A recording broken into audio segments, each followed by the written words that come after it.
Baseball has long been known as America's pastime. It's fitting that on the country's birthday, this classic game is played. Around the United States, we are celebrating American history, but on the baseball field, the Americans are looking to make history as they seek their first Independence Day win in 2 years of existence. The stakes could not be any higher, as a win today would not only be their first on this holiday, but also clinch the series victory over the rival Muckdogs and secure their spot atop the West Division. It's the Americans. It's the Muckdogs. In front of one of the biggest crowds we've seen at the barbershop. It's PGCBL Baseball right here on the Americans Baseball Network. That the ace of the Giant pitching staff that season was Niagara Falls native Sal Magley. A league-low 2.71 earned run.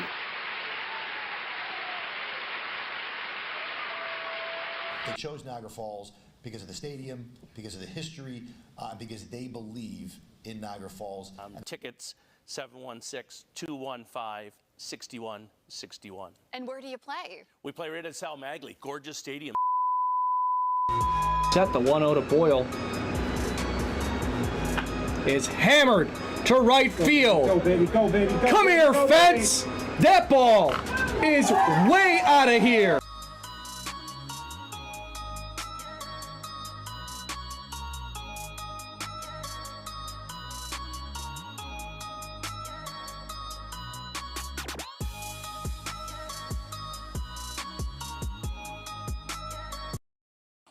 Welcome into Sal Magley Stadium on this 4th of July. The Niagara Falls Americans are hosting the Batavia Muckdogs in the second game of a 3-game series. It's going away, home, away. This is the sole home game in the series, but nonetheless, Americans can clinch the series win with a win today. I'm Andrew Roberts. I'll be your play-by-play broadcaster the entire season, and today I have a special guest on the broadcast coming from WICB Radio. We've worked for a couple of years now together on the station. It's Morgan Spriggs. Morgan, how you doing today?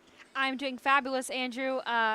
Andrew and I both go to Ithaca College in New York, and so I'm really glad to be working with him once again.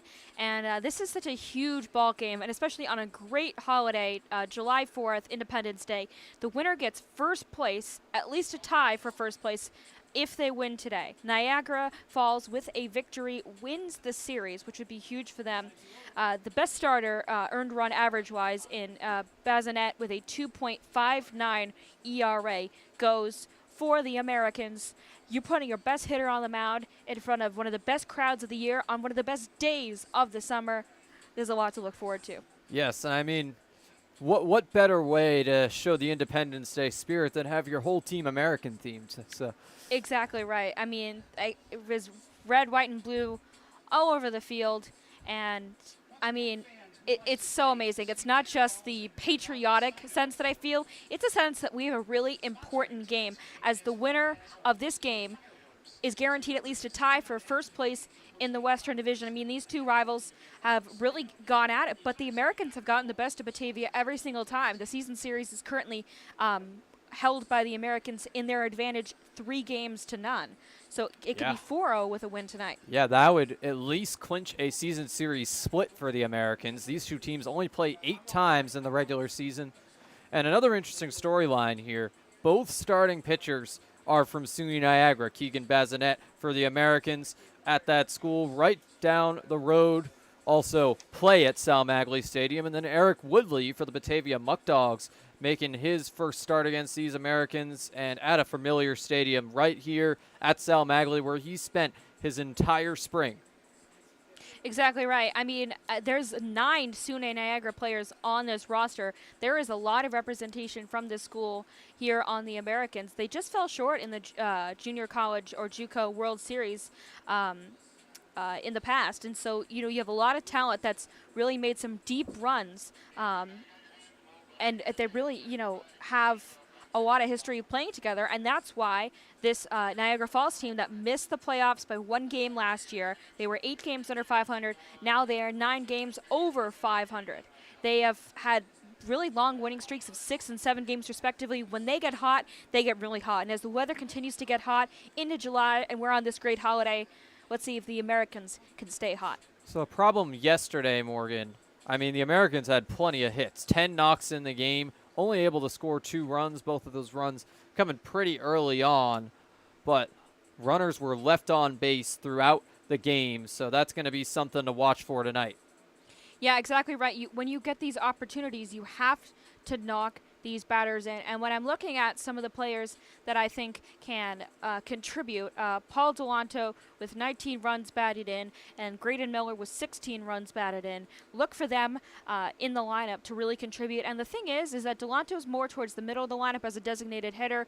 Graydon Miller as the first baseman is towards the end of the lineup. So they're kind of equally spaced out, and that gives Paul Wolf and Will Cordero that kind of lineup flexibility when they have heavy hitters in terms of driving runners in all throughout the batting order. Yeah, and Graydon Miller, I mean, he's been really hot of late, and a lot of times managers would move that batter up in the lineup as they get hot, but I almost feel like he's benefiting from being down in the lineup because pitchers are less afraid to attack the zone against someone who's a 9-hitter, an 8-hitter, and those guys have the opportunity to really capitalize, and Graydon Miller certainly has 6-game hit streak, 9-game on-base streak. He has been incredible over this recent stretch. I completely agree. I mean, he's still looking for that first home run. I mean, a lot of players, this is not necessarily a home run friendly ballpark, so it's a lot of extra base hits that we're looking for today, and Miller has that, really, for sure.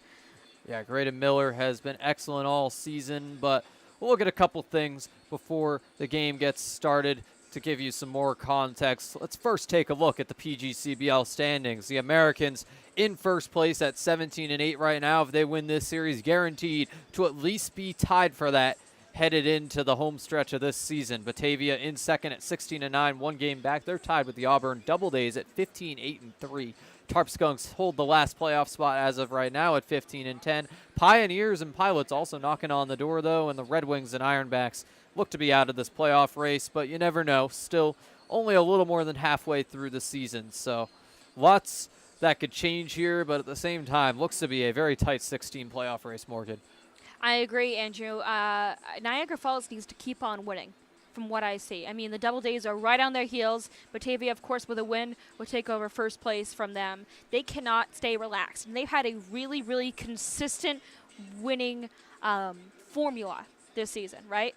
They have great pitching, and they do really, really well overall with a balanced lineup. But you're facing Batavia, who has a very well-rounded team with 10 returning players that lost in the West Championship. So Batavia has that playoff medal from last season that the Americans don't. So that is what I think Batavia really brings into this game. But the Muckdogs are looking for their first win against the Americans. They have yet to emerge victorious against this Niagara Falls Ball Club. Batavia, I'd argue, has the strongest talent-wise lineup in the entire PGCBL. The Americans have a pretty good lineup, but it's gone hot and cold at times. It's been the pitching that has been their rock to lean on throughout the year. But, yeah, these Muckdogs have just been unbelievable at the plate. I completely agree. I mean, they have 7 hitters.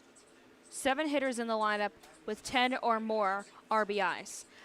It's really a really when I say well balanced, I mean well balanced. Justin Espinal, the third baseman, is returning for his 3rd season with Batavia, so he's had a leadership role and he's really showing it. The graduate student from Thomas Jefferson here this summer with 17 runs batted in, a .297 average. Look for him in the cleanup spot today for the Muckdogs, going up against Baz. Yeah, and Morgan, let's take a look at this weather for today's game. Morgan, take it away. Exactly right.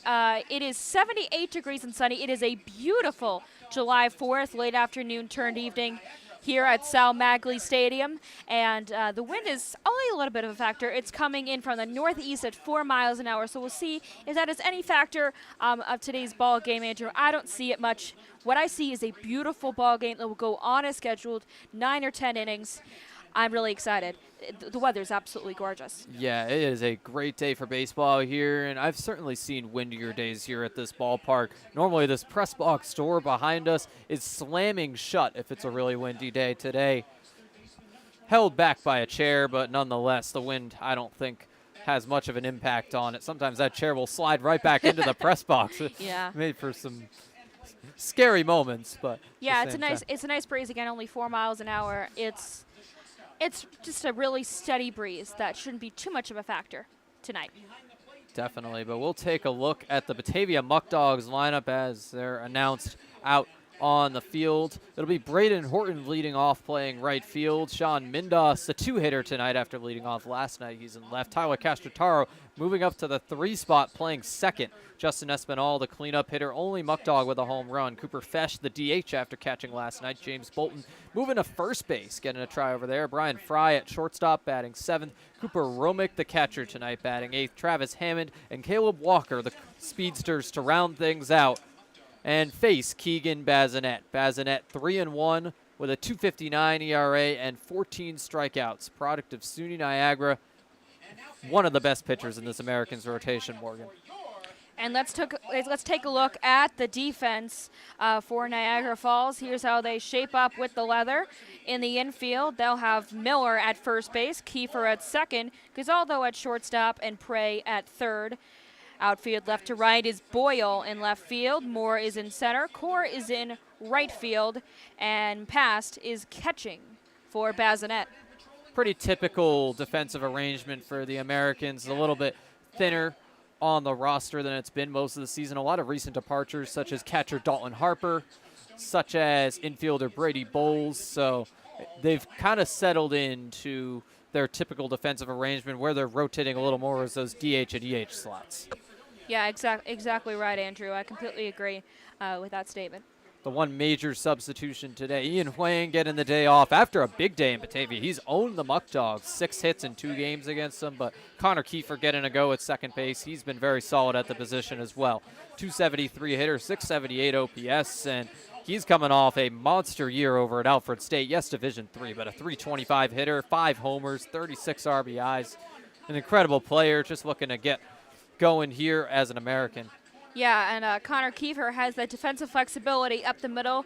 He is playing second base tonight, but he can also be at shortstop. So if he sees played a lot of that at school, Morgan. Exactly, you could see possibly a change to shortstop if possible. He has that flexibility, Andrew. If Paul Wolf and Will Cordero want to switch him towards later in the game. Saw him at third, and that didn't go too well. But in the middle infield, pretty solid.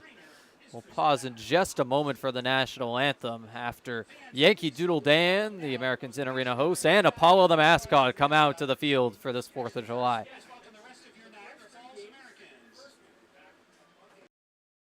And now please welcome your mascot, Apollo. And now fans, please get up for your stands host, a true patriot wrapped head to toe in freedom. He's the red, white, and blue blue holding the spirit of stands together. Please welcome Yankee Doodle Dan.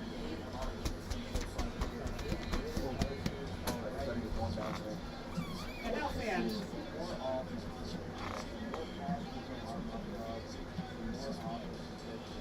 thank you, Dan. And now fans, we ask that you stand as able and remove your caps for the singing of our national anthem. Tonight we have a special treat as our anthem will be performed by Kathy Preston.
Thank you very much, Kathy. We appreciate your being with us tonight.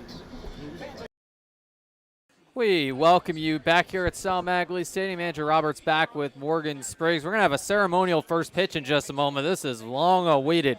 Sammy himself from Sammy's Pizza getting ready to throw the first pitch. Coming out of the shadows, coming out from making all those pizzas. Sammy here making a rare appearance at the barbershop. Yeah, definitely. I mean, Sammy's Pizza, one of the biggest sponsors here at the Americans, provides all the pizza down at concessions. It's There's amazing. some giveaways here. Right across the street as well, so if fans want a post-game meal can go right across to there. He'll be out on the field in just a moment. Normally Keegan Bazinet has been a catcher of first pitches, but out on the bump tonight, not going to do it. Going to be Alan Ramos instead, Americans infielder.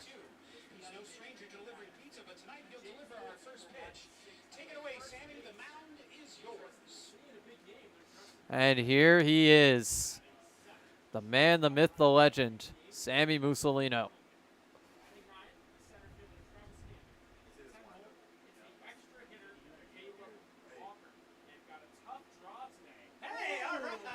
That was a nice pitch, curveball right down the heart of the plate. Yeah, ends up Amazing with a strike job. on the curveball. And we Caught are there about by- to get underway here. Yeah, it was caught there by Alan Ramos. He framed that really nicely right over the heart of the plate. Oh, yeah, definitely. Alan Ramos, typically a shortstop, third baseman, but certainly a good first pitch catcher. And it'll be Keegan Bazinet on the bump. We're about to get underway here. And Bazinet will be facing the top three in the Muckdogs order, Braden Horton, Sean Mindos, and Tyler Castrataro. And here is Keegan Bazinet's pitching line. He has a win-loss record of 3 victories and 1 defeat, an ERA best on the team at 2.59. He has 14 strikeouts, and he throws right-handed. He is from, like many of the Americans players, from junior college SUNY Niagara. He is a sophomore at the university. At SUNY Niagara, 28 strikeouts, a 3.86 earned run average with 1 win. He has really had some great performances. He started and won against Jamestown on the 27th of June, 20th of June. Yeah, I mean, he has been excellent for this Americans team. Pull up the graphic here again to give you a refresher of all those numbers, or for those of you just tuning in, give you that first look. But got a great game here today. 2 SUNY Niagara pitchers duking it out, and the stakes could not be higher. These teams battling it out for a chance at first place in the West Division. Top 4 in the West will make the playoffs at the end of the month. This is such a huge game, and away we go on a gorgeous evening. Braden Horton will be up first. Horton, a product of Oklahoma, spent some time in those qualifiers for the College World Series with Oklahoma, but now headed here to play for the Muckdogs. He has been excellent. First pitch from Bazinet will be just outside for ball 1. And Horton took a couple of walks last night. I mean, this is a Division I player. You got to be careful pitching to him. That's going to be a high chopper. Heads to Kiefer at second. He has to reach up for it, but throws to first. A throw over the head of Graydon Miller. Connor Kiefer made a nice catch, but makes the error on the throw. It's going to go down as an E4 for Kiefer, and I talked about that defensive flexibility coming in. Well, just like how he struggled earlier in the season at third base, not a good start for him at second base as he airmails the throw to first. Yeah. And the leadoff hitter for the Muckdogs. His first reaches. error as a second baseman all year. So uncharacteristic for Connor Kiefer. But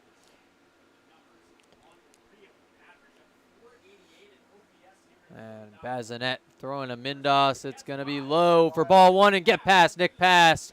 The wild pitch will allow Horton to go all the way to third base. So Bazinet with the wild pitch, Kiefer with the error, and that's 3 free bags for Braden Horton, Morgan. So Braden Horton didn't have to do much. It was a 2-base error by Kiefer. And then he goes to third on a wild pitch by Bazinet. Not a good start for the Americans on this American holiday. Did end up getting in there for the strike on that pitch, but it gets away from past after the fact.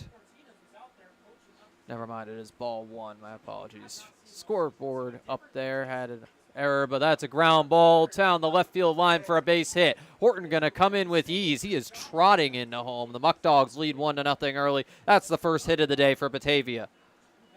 What a huge start for Batavia. With nobody out, they've had the first 2 batters reach, and they can look for more against the best starter, arguably, on the Americans. What a great start for Batavia. Yeah, this is first time facing these Muckdogs. So a little bit of a tough awakening here. And now taking off for second base on another wild pitch is Sean Mindas.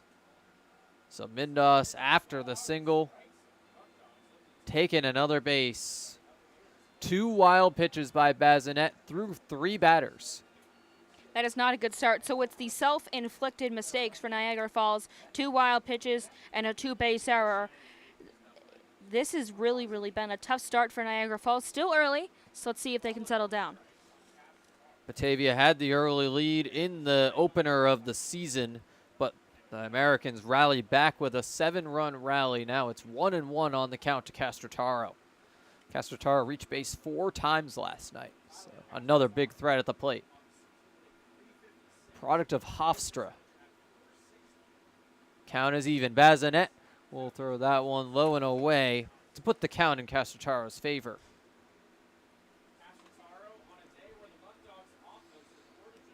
Number 3 shortstop in the perfect game New York rankings back in 2024, and a great freshman campaign at Hofstra as well.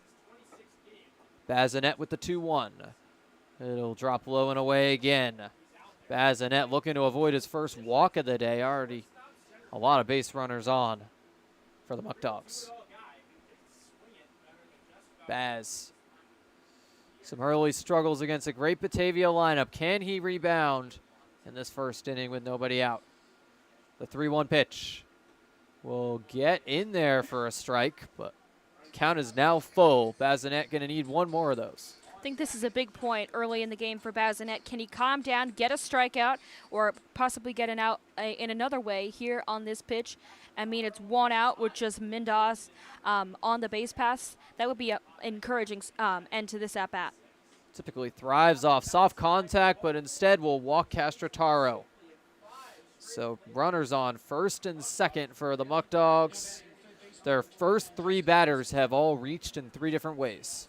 1 on an error, 1 on a single, and 1 on a base on balls. And now here comes Espinal, who has the most RBIs on the team, with a chance for 1 and possibly 2, with a pair of Muckdogs on the base pass. This is not a good start for these Bazinet. Muckdogs have had a way of making Americans pitchers rattled when they've normally had good seasons, but that's going to be a ground ball down the first base line this time for a base hit. Coming around to score is Sean Mindas. It'll be close. Pass drops it.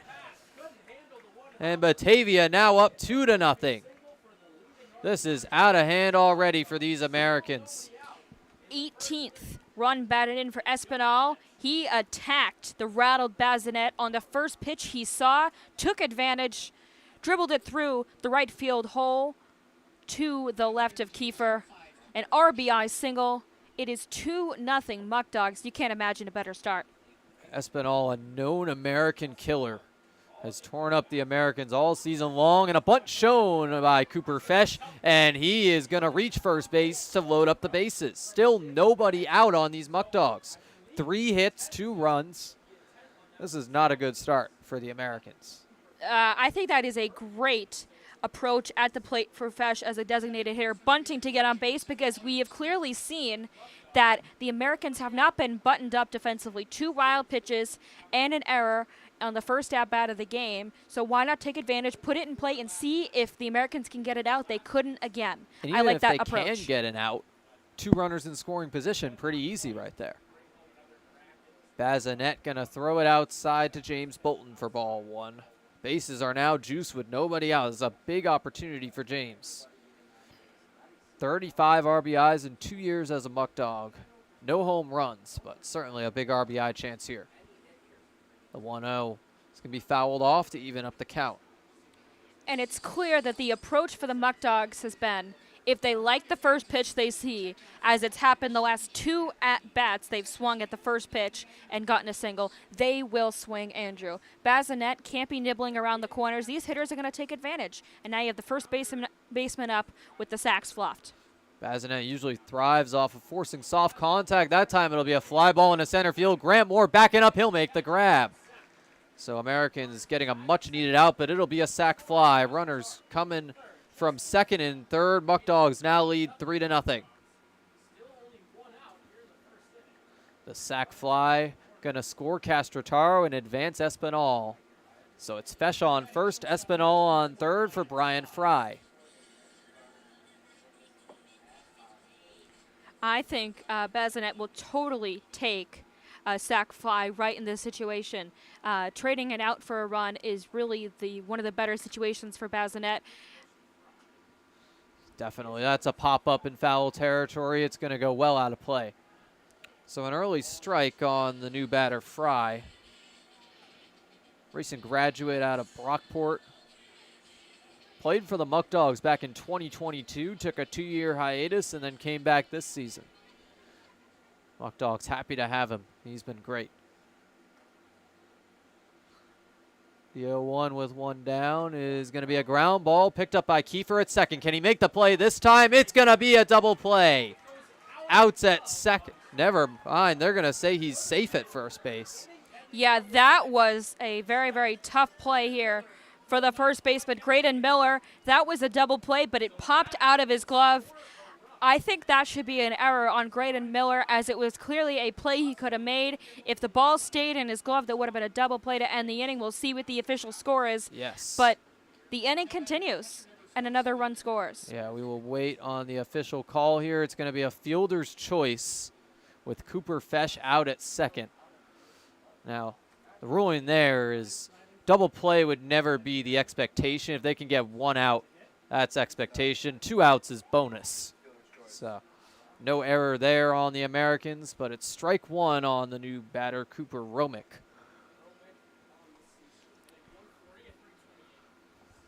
And now it's just one runner on, that being James Bolton. The run scores for Batavia from third base. Espinal came in, or rather Brian Fry's on first base, but 2 strikes on the new batter, Cooper Romick, the catcher. Romick batting 140, yet to have a home run. 5 runs batted in. He is a junior from Lemoyne. 1 pitch away. Bazinet gonna force a pop-up right there. Connor Kiefer's under it, and he will make the grab. Connor Kiefer, some redemption after the early error, but the Muckdogs lead 4-0. The Americans gonna have a lot of ground to make up. Batavia with their biggest lead against the Americans all season. We'll be right back. Fans, if you've been to a game, you know that I give away pizza to a lucky fan in the middle of the 3rd inning. But what you might not know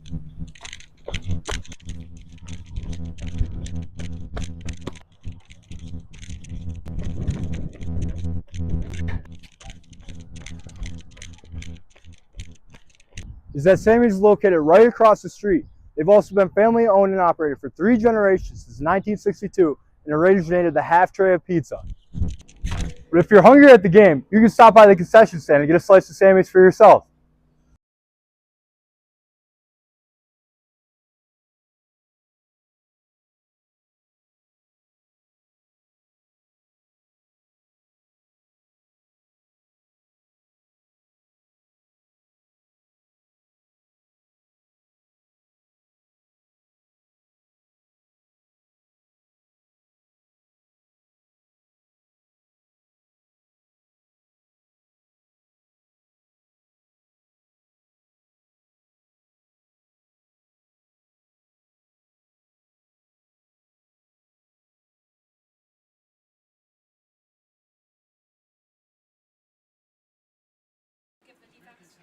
Back for the bottom of the 1st inning. We'll give you the Niagara Falls Americans starting lineup. It'll be Grant Moore, per usual, leading it off. Leads the team in batting average. Evan Core batting second in right. Gavin Boyle, the left fielder. That 1-2-3 has been pretty consistent here. Delanto and Prey, 4 and 5. Tommy Mathay, the extra hitter tonight, batting 6. Gazaldo, Kiefer, Miller, and Pass to round things out. Connor Kiefer filling in for Ian Huang everybody else played those positions last night.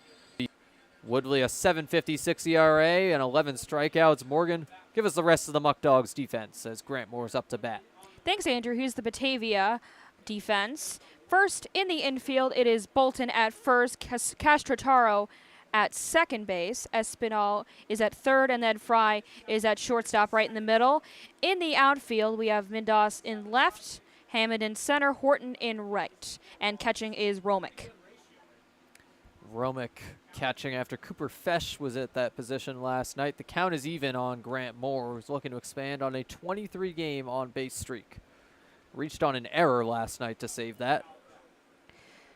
Grant Moore is such a versatile player. Yeah, Grant Moore can do it all. 27 stolen bases, so if he can get on, already a threat. Way outside to even up the count. Yeah, just piggybacking off those 27 stolen bases, that leads the club. That Moore leads has the entire league. The entire league, exactly. You can go completely beyond that. That'll be a ground ball picked up at short by Fry. The throw will be in time for out number 1. Just to finish my thought, that's a big out because Moore averages more than 1 steal per game. So retiring him on the first at-bat of the game, that's a good start for Woodley and the Muckdogs. Definitely. Grant Moore grounding out on the soft contact there, but Evan Core will be up next. Had a very hot start to the season himself. Cooled off a bit since, but had a hit last night. He's starting to pick it back up at the plate. It's an upstairs pitch that will be called for the ball. That'll get in there for a strike. Evan Core with a .357 batting average in JUCO in 2024 with 7 runs batted in. He has 8 RBIs here for the Americans.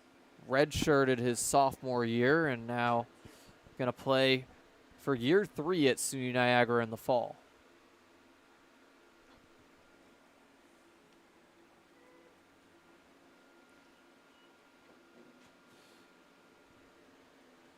Now 2-2 on the count to Evan. The pitch from Woodley will be fouled off by Core. He stays alive here. Evan Core working this count. The middle of the infield, second base and short, which is Crash Trataro and Fry, are playing pretty deep for the Muckdogs. It's a testament to Core's hitting. That's a ground ball. Fry going to get it pretty deep at short, and that'll be thrown to first for out number 2. Evan Core and Grant Moore retired consecutively. That's very hard to do, so credit where credit's due to Eric Woodley. It's soft contact, and you're putting it right up the middle, and once again, Fry was ready to make an easy out. Good start for Woodley and the defense for the Muckdogs. Definitely, and now the batter is Gavin Boyle, third outfielder for these Americans. Had a handful of hits last night. That's going to be a fly ball into left field, and chasing after it is Mindas. He will not get there. Gavin Boyle is going for extra bases. He's headed into third. Will he get there? Yes. Gavin Boyle with extra bases to keep the Americans alive in this bottom of the first inning. It's their first hit of the day. Sean Mindas just missing that one, but it was a diving play attempt, so not one that he'd necessarily be expected to make. He sliced it hard into left field. Mindas was coming over. He dove to his right like Superman in the air, but he couldn't get it. And Boyle, who had 4 extra base hits against Newark earlier this month, he usually gets those extra base hits in bunches. He gets one here in his first at bat. One on at third with 2 out. Paul Delanto, and yes, the runner on is Gavin Boyle at third base, looking to score. Delanto has 19 RBIs, good for second on the team. That's going to be up the middle, and Fry will field it. The throw in time for out number 3. So Gavin Boyle with the chance to score, but he'll be left on base here. Still 4-0 headed into the second inning. We'll be right back. You know, I'm kind of thirsty. Me too. We could really use something. Yeah. Oh, thanks, Yankee Doodle Dan.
Top of the second inning here from the barbershop. Americans looking to come back from 4-0, and it all starts with settling in on the mound. Keegan Bazinet been pretty solid all season, so the Americans have faith in him here. But this second inning brought to you by Bully Hill Vineyards, a great place to grab lunch and taste over 40 different wines. Go to bullyhillvineyards.com.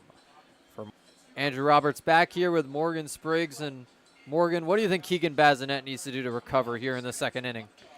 Well, I think he needs to throw good first pitches. It is clear that the Muckdogs are going to swing on the first pitch of the at-bat if they like it, and they've gotten good results. It was a bunt single on the first pitch that Fesh saw. Espinal, first pitch single, and he eventually came around to score a run. So start the at-bat strong and go from there. I say take advantage of this bottom of the order. Travis Hammond, the 9-hitter, up first, and the breaking ball will be good for strike one from Bazinet. Bazinet less afraid to attack this zone against the bottom of the order. Travis Hammond, the center fielder, 229 average. That's going to be a ground ball right to Kiefer. Kiefer making the throw for out number one. And Kiefer's been busy since that early error and has been clean ever since. Just what the doctor ordered for the Americans and Bazinet. He gets a 2-pitch at-bat and an easy roller to Kiefer. Yeah, Keegan Bazinet at 22 pitches right now. So first inning, Caleb Walker will bat next. The extra hitter is batting .276 on the year, 756 OPS, and will take one in the dirt for ball one. Nick Pass has struggled a little bit to hold on to some of these tonight. The 1-0 will get in there on the outside edge to even up the count. It's ones across the board to the final hitter in the order, Caleb Walker. Yeah, the extra hitter, Walker, batting .276. He has 11 RBIs. One of the many hitters with 10-plus RBI for the Muckdogs, as that one is low. He is a graduate student from Alfred State, so there's definitely a lot of Alfred State representation in this game. Yeah, a little reunion between Kiefer and Walker, who shared the middle infield back at school. Today, Walker, the extra hitter. But the 2-1 is going to be a fly ball into center field. Evan Core going to come in from right and make the grab. Ends up more in right center for out number two. And so now it is back to the top of the lineup with Horton. He reached base error, went to third on a wild pitch, and later scored to Batavia a 4-run inning as they look to get their first win against the Americans all year. Yeah, I mean, 4-0 is a great start to that. Braden Horton started it all last inning, but it's strike one in the corner for Bazinet. It's been a strategy amongst these SUNY Niagara pitchers to paint those edges of the zone. Baz to Miller at first. Kiefer going to have to dive for it. It gets past both of them. It'll be a hit. It was hard hit enough that it's going to be a tough play for both Kiefer and Miller. Kind of gets between them. Muckdogs have their fourth knock of the day by Braden Horton. Yeah, that was definitely a hit. That was a bit of a seeing eye single towards the right side of the infield. There's been a lot of action on the right side of the infield. It is clear that is where the Muckdogs will like to hit their ground balls. And so Kiefer is going to get a lot of work there at second base along with Graydon Miller at first. Makes sense for a team with more lefties in the order than these Americans. Pickoff attempt unsuccessful on Horton. Horton has some speed on him. He's been in this leadoff spot for a good bit now, and that's going to be a fly ball in foul territory. Miller chasing it down, but it'll go out of play on the first base side. He has to pick up his cap in foul territory. He ran so hard it flew right off his head. Yeah, Graydon Miller has all season long been full speed ahead for those foul balls. There was a time in Geneva was chasing after one, had to stop to avoid banging into the fence there. It was a pretty harsh fence, but the 0-1 pitch as Bazinet readies. The delivery will be low to even up the count with Horton on first. Yeah, Mindos came up in the top of the first inning, Andrew, and he had already a runner on at second base. He has a runner on, so both of his at-bats have come with Horton either at first or second base. So another good position for Mindos. Yeah, and that's going to be low and a stolen base for Braden Horton. Muckdogs don't necessarily have that Grant Moore who's stolen 20-plus bases, but they have 4 to 5 players who've stolen at least 5. So a lot of sneaky speed on this Batavia team. There's a reason why Horton's in the leadoff spot, and there's a reason why Bazinet tried to pick him off a little earlier in this at-bat. It's going to be a high pop-up. Graydon Miller coming in from first base and almost runs into Sean Mindos, but makes the grab for out number 3. Send it to the bottom of this second. The Americans looking to strike and get this game closer after the break.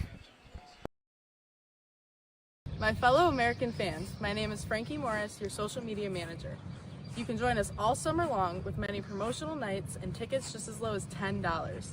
You can call and get tickets at 716-215-6161 and take a crack at the action.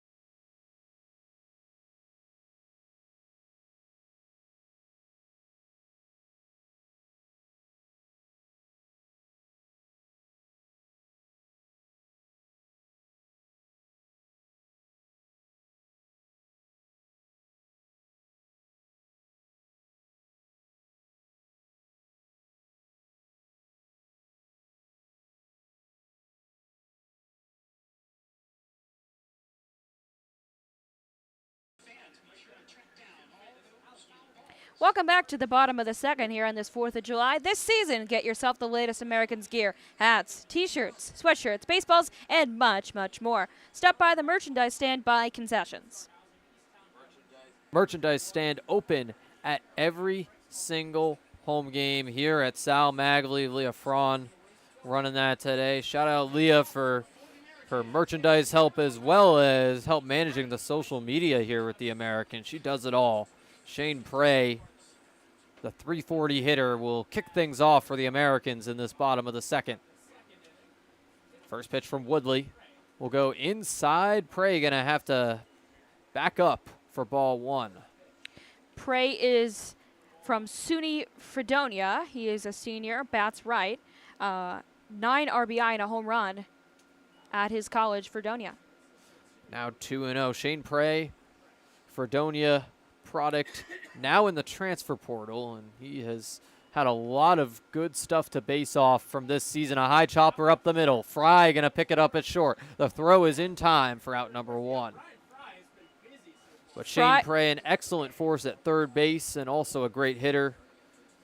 That's not an easy one to retire for Woodley. Exactly right, but Fry has been up to the task tonight. That is the 4th ground ball that he has converted for and out. That is the 4th time that the Americans have grinded it out to Fry. They shouldn't really try to hit it there anymore because, first of all, Fry has a lot of range, as we saw in that last play, moving to his left. He was really quick on that, and he is able to make some nice throws. I'd say, the approach for the Americans moving forward should be to try and hit some down the baselines. It might go foul at times, but they've been pounding it up the middle, Andrew. Yeah, very much so. And it's tough with a lot of right-handed hitters in the order. They're going to naturally hit towards that left side of the infield where Fry has been dominating just all areas of that side of the field. One's across the board to Mathey here. Is going to be fouled off for strike 2 behind the plate. Tommy Mathey has rotated in with other outfielders, other extra hitters. 143 hitter on the year. The 1-2 will be fouled off again as Mathey stays alive. Mathey always going to be a quality at bat. Hits haven't really come as much as he might like, but he's shown his potential for sure. Mathey looking to climb out of this 1-2 hole. Woodley, and that is going to be sent down the third base line on the fly ball. It'll drop foul. A little earlier on the contact there, and Mathey could have had a nice extra base hit similar to Gavin Boyles. Exactly right. Boyle sliced it down that line. It was a diving play by Mindos, who couldn't come up with it. Again, try those baselines. There's been a lot of ground balls bounced towards the middle, especially to Fry. Start working the baselines to get more success. That's where the only hits have come for these Americans today. Just Gavin Boyle's triple 2's on the count to Mathay, who wears number 2, funny enough. 1 down with nobody on. It's going to be up the middle again, and Fry is going to come in to catch the line drive. Brian Fry is everywhere today. That was just a little pop flare, and I don't know if Fry has a magnet where all the balls will magically come towards him.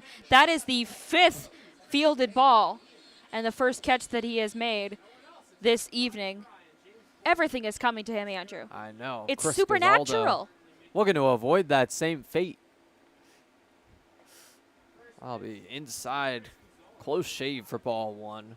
Gazaldo had a 7-game hit streak that was snapped last night at Batavia.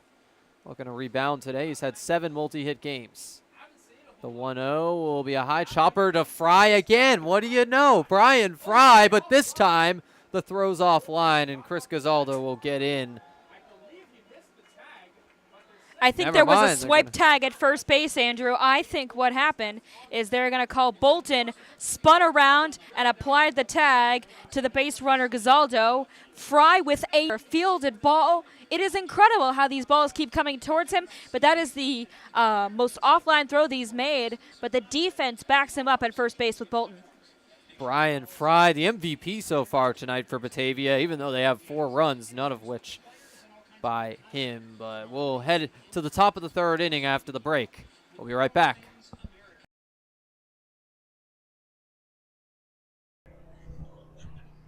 Fans, if you've been to a game, you know that I give away pizza to a lucky fan in the middle of the 3rd inning. But what you might not know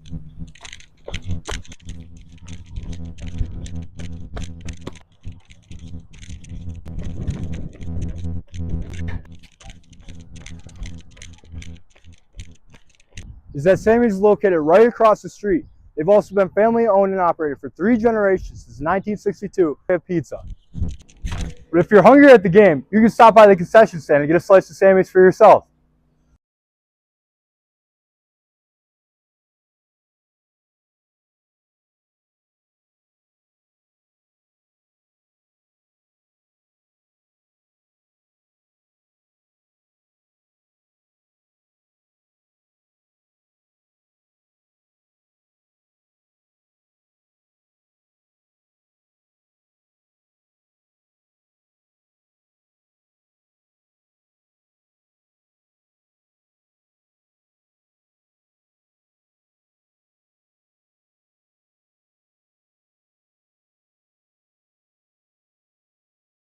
Top of the 3rd barbershop this 3rd inning, brought to you by Greater Niagara Federal Credit Union, Geico of Buffalo, Sammy's Pizza, and McDonald's. It'll be Tyler Castrataro to lead things off for Batavia, followed by Justin Espinal and Cooper Fesh. And Fesh coming in, he had a bunt single his first time up, 1 for 1. Castrataro up first, though. Fesh in the hole. It's an 0-1 count. Bazinet. That's going to be sent foul. 2 strikes already. Bazinet forcing those foul balls.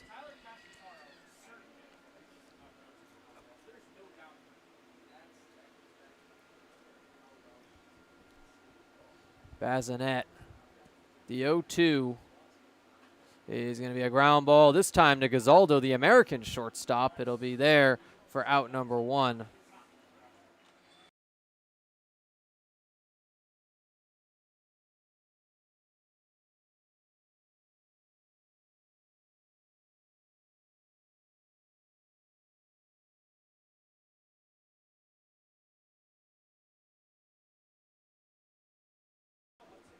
Back with Justin Espinal up to bat, 1 down on the Castrataro. Ground out to shortstop. It's going to be a chopper foul for strike 1.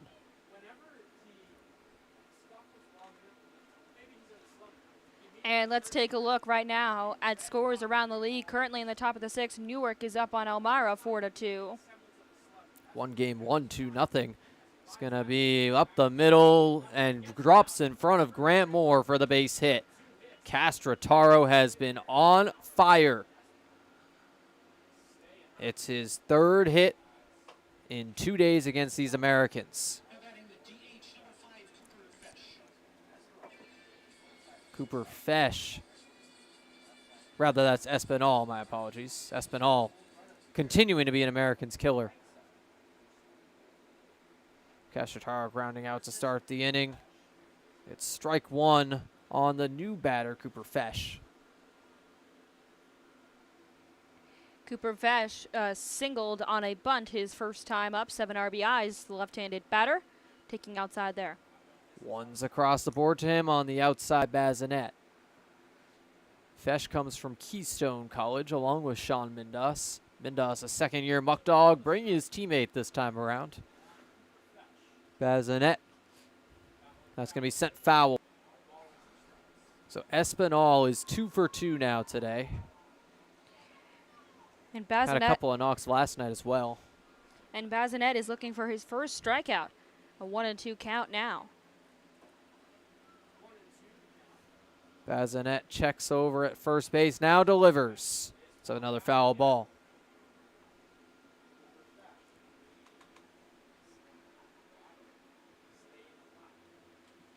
Bassinet, the 1-2 count with one down. Delivers inside to even things up.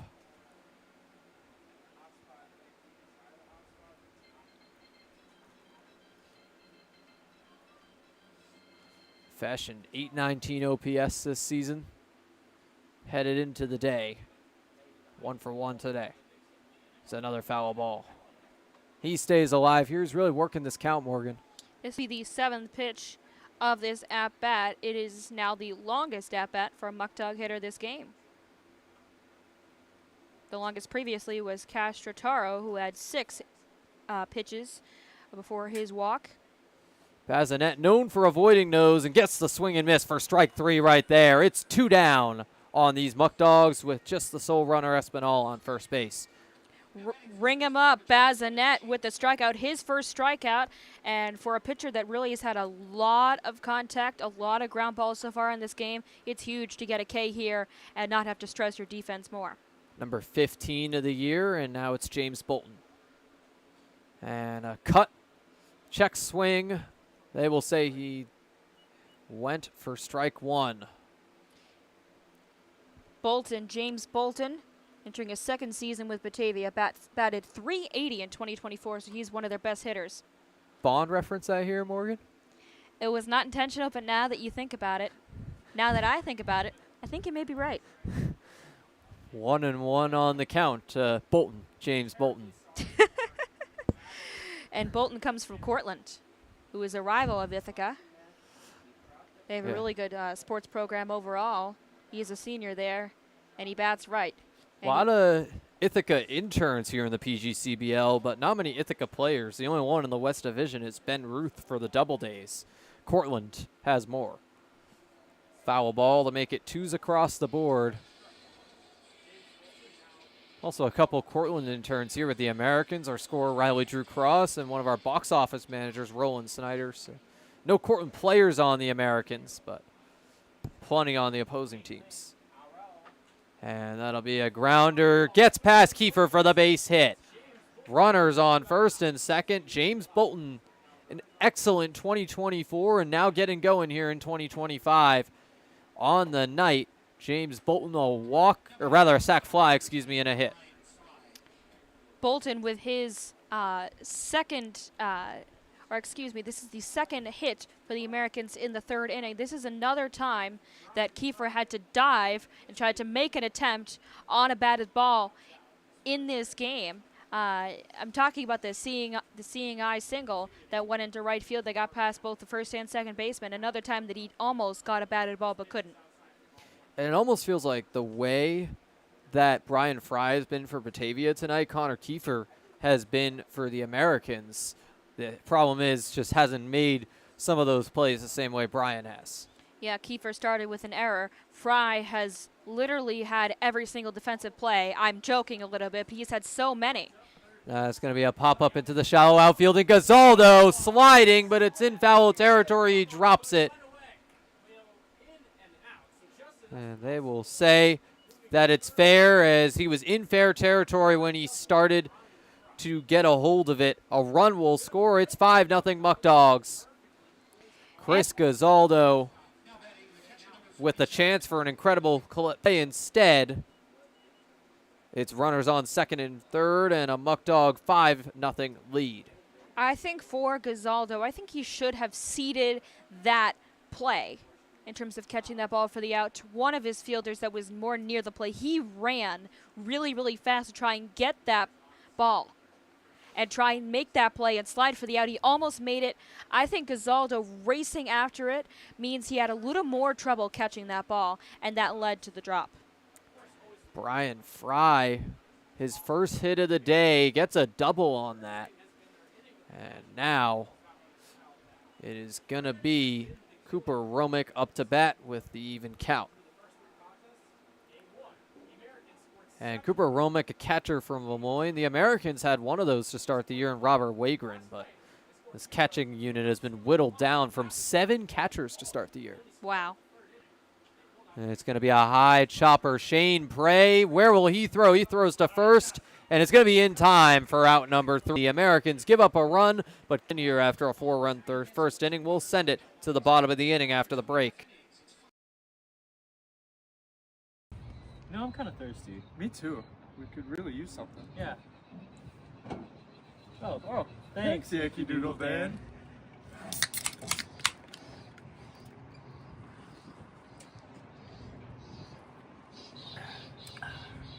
That's better.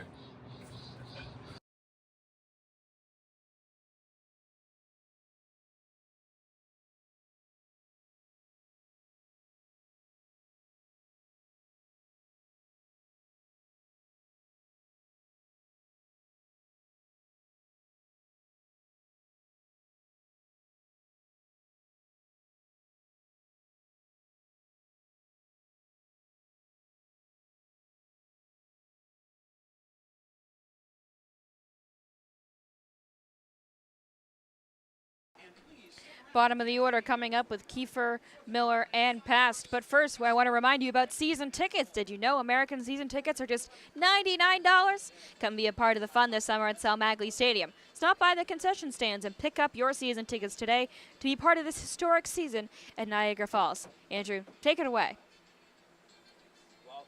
Welcome back for the bottom of the third inning. And yes, it will be Connor Kiefer up to bat and followed up by Graydon Miller and Nick Past. This bottom 3 of the order coming up for the first time today. And Graydon Miller, the best batting average of the trio, but Connor Kiefer has had his moments as well. Just one start that he's gone hitless in this season. Kiefer, 273 batting average, stepping in for the first time today. Played for Jamestown last year, has done better here as an American. First pitch will be a swing and miss for strike 1. Kiefer has had a lot of happened in extra innings against Jamestown. He made an error at third and then a sort of shy strikeout. The 0-2 pitch here is going to be strike 3. A 3-pitch strikeout on Connor Kiefer, so that trend continues. That is the first strikeout for the Niagara Falls batting order. And Kiefer goes down as quickly as you can when striking out 3 pitches. That is a very efficient out for Woodley, and it brings up the first baseman Miller. An interesting stat here. Every game that Kiefer started and has been clean defensively, he's gotten a hit. So far that he's made an error in, no hits.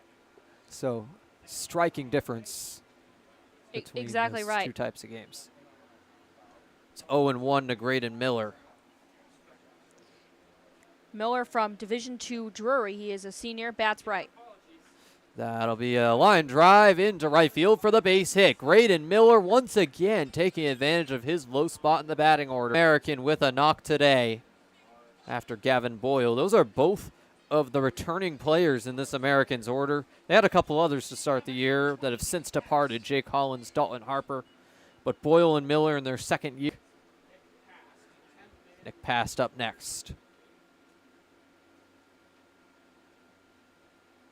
Pass will take a strike low on that edge of the zone. Nick Past, the backstop with 5 runs batted in. He bats right from JUCO East Florida last year. Spent his first 2 years there, looking for a new home in his junior year. It's strike 2 to Woodley wants another 3-pitch strikeout after the Miller base hit as he retired Kiefer on a swing and a miss on the 3rd pitch. Yeah, if it weren't for that Miller single, Woodley could have had something incredible here. But it's a foul ball on the 0-2 count. I saw a near immaculate inning in a recent Americans game. It was very impressive until there was a fly out by Dalton Harper to break it up. But it's 0-2. That'll be low and away to put a ball on the count with Pass. He will not chase that one.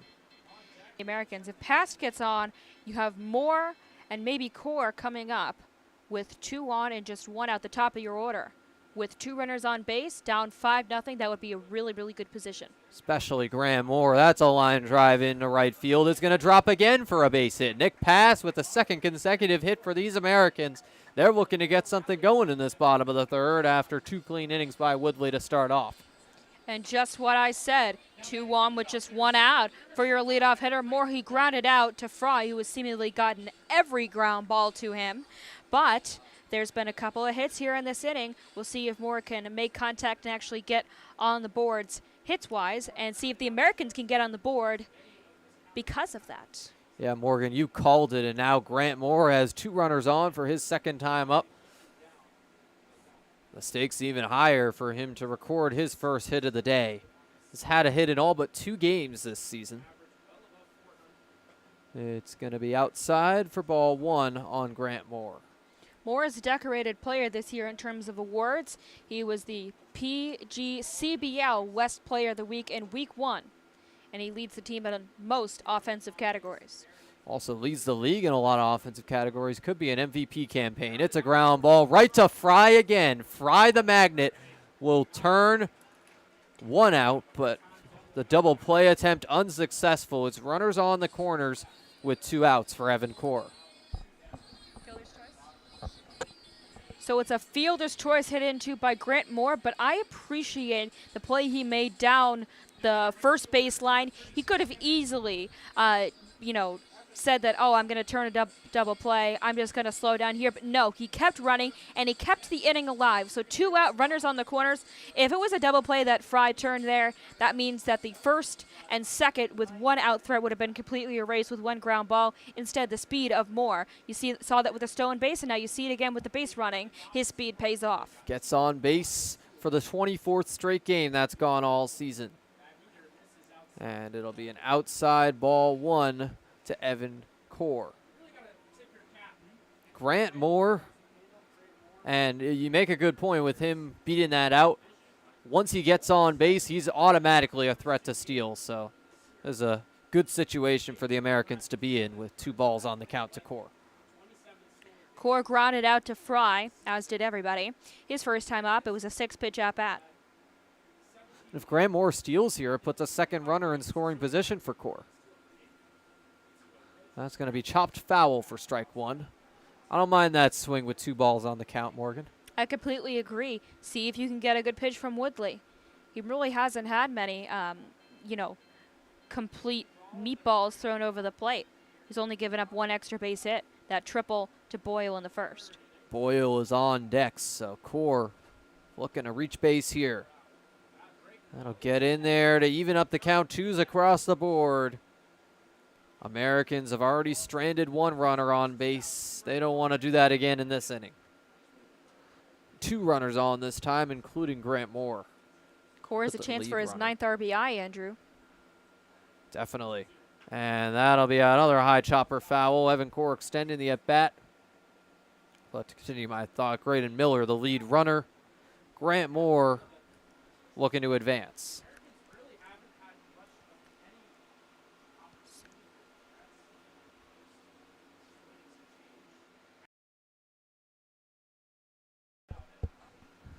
The 2-2 pitch is going to be a high fly ball into left field. Mindas going to make the grab for out number 3.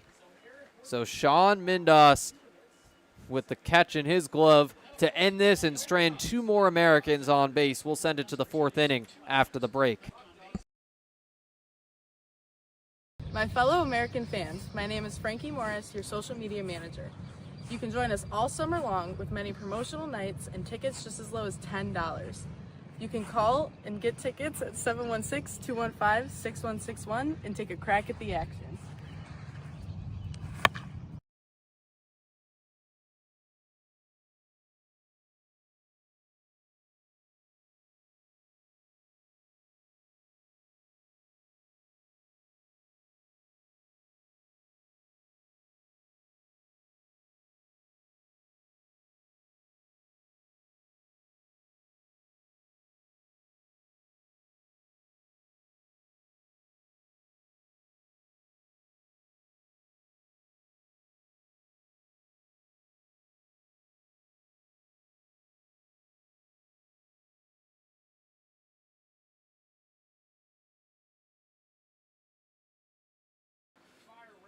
Top of the fourth inning here from the barber shop. The Americans down 5-0, looking to make a comeback.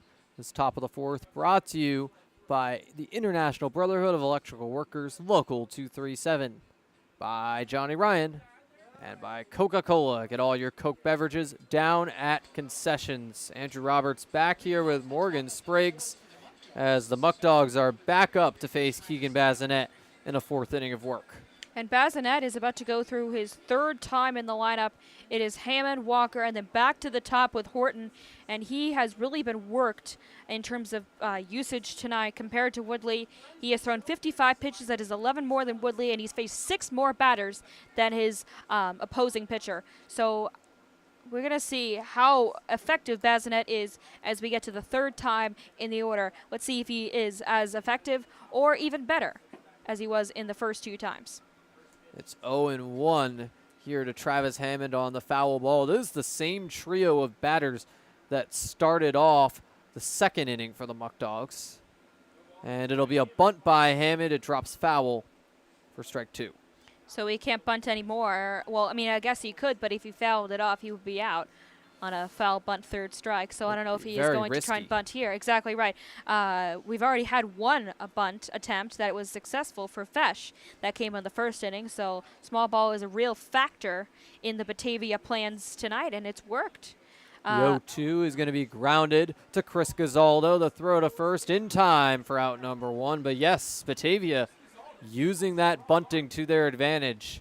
Travis Hammond unable to lay it down there, but it's definitely helped out these Muckdogs. Cooper Fesh ended up reaching on the bunt single to load the bases back in that first inning. Caleb Walker up next. Walker today is 0 for 1. Bazinet, the first pitch to him will be outside and low for ball 1. Walker with 11 RBIs, 276 average as the extra hitter. And if you didn't know what an extra hitter was, it's just another designated hitter, the 10th hitter in the lineup. And that's going to be a hard grounder to Graydon Miller at first. Bazinet will cover for out number 2. And now back to the top of the order with 2 down. Braden Horton looking to get on base again. 1 for 2.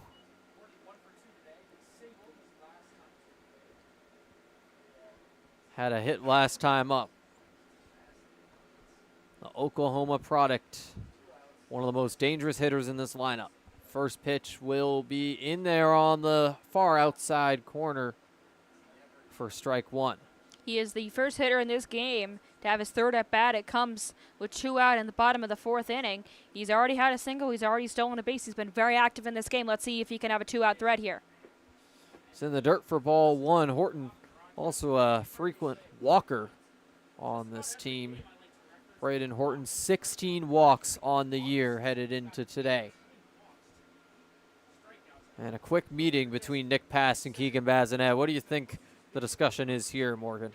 Well, I think you just got to be careful with Horton because they're right now for Batavia, even though there's 2 out and nobody on it, and you would think not a massive threat. With the top of the lineup with Mindas and Castraro, it is always a huge threat. Mindas had a single in the first inning. Castraro walked in the first inning.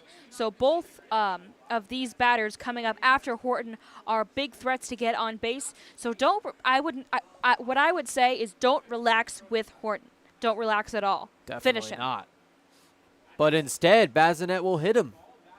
That pitch goes wildly inside, and now Braden Horton's on first base. Sean Mindos is going to get a shot here.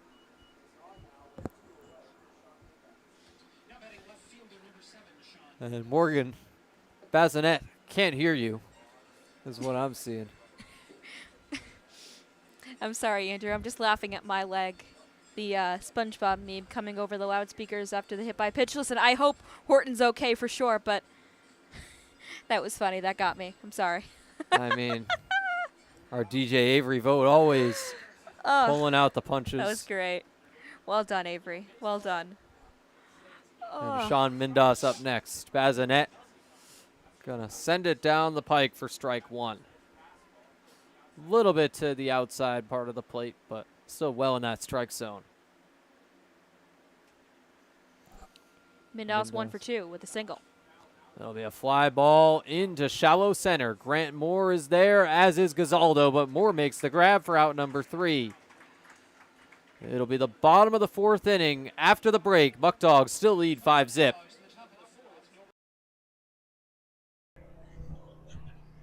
Fans, if you've been to a game, you know that I give away pizza to a lucky fan in the middle of the 3rd inning. But what you might not know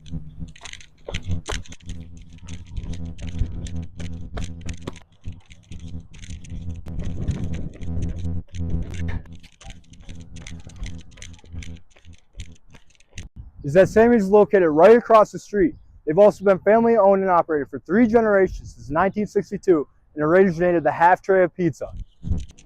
But if you're hungry at the game, you can stop by the concession stand and get a slice of Sammy's for yourself.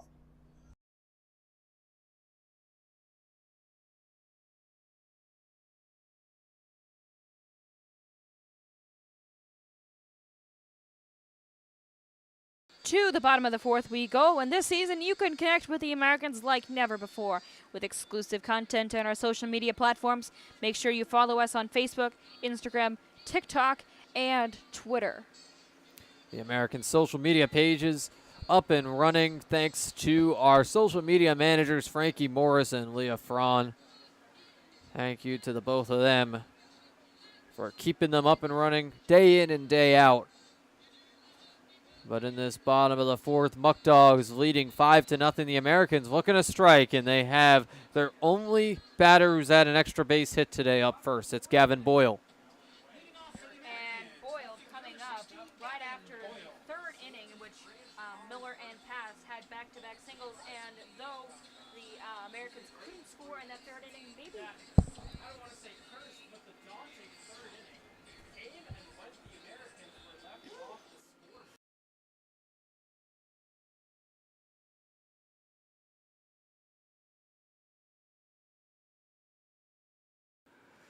Ball 1 on Gavin Boyle. Tripled his first time up.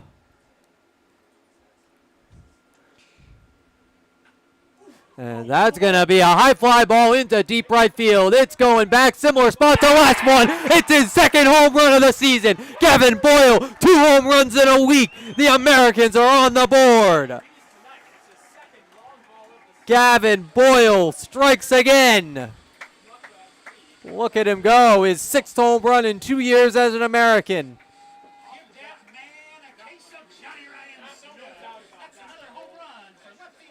Gavin Boyle has 7 bases so far in this game. Isn't it fitting on the 4th of July that we just saw a firework over the right field wall?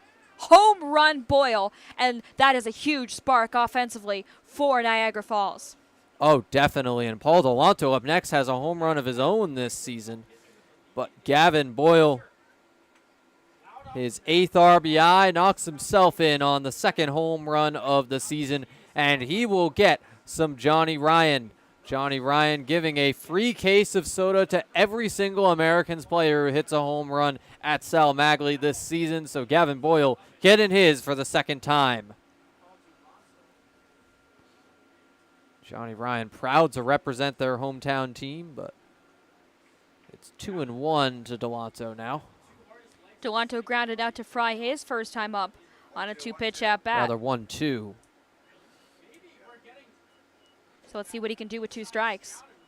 Delanto, inside pitch to even things up. Now there's 2 balls. Scoreboard manifesting it. Delanto takes the 2-2 pitch inside for ball 3. And let's see if the first 2 batters in this 4th inning can get on base for Niagara Falls. To me, Andrew, it seems like that 3rd inning kind of woke the offense up after a sleepy start with those 2 singles. And Gavin Boyle, I mean, he's been awake all day. A little bit of a Exactly slow right. start to the season, but he was great last year, and once he got the monkey off his back on Tuesday, hit a home run. He's had 4 knocks since. Payoff pitch is fouled off. I think Boyle is an early contender for player of the game for the Americans. I mean, a triple and a home run, he's halfway to the cycle, and it's the 4th inning. Some fireworks being tested out here in Niagara Falls, but the payoff pitch again from Woodley is going to be a line drive into left field. Minda's chasing after it, but it'll drop in front of him for the base hit. Delanto going to stop there. And 2 consecutive base runners for Niagara Falls. Boyle no longer on as he scored himself, but Exactly Paul right, Delanto on Andrew. first. That was the longest at-bat of the game for any batter. Delanto with an 8-pitch at-bat that ends in a single. And the offense is certainly waking up here on this Independence Day. And it now brings Prey up to the plate, the 3rd baseman. And it's almost seems like Keegan Bazinet had a much lower ERA headed in. Almost it seemed like the 2 pitchers had traded places early on. Woodley was doing very well. Bazinet, a rough 1st inning, kind of threw him off, but he's settled in since, and now Woodley struggling again in this game. I think this heart of the lineup is really important right now. Prey and then Mathey and Gazaldo coming up.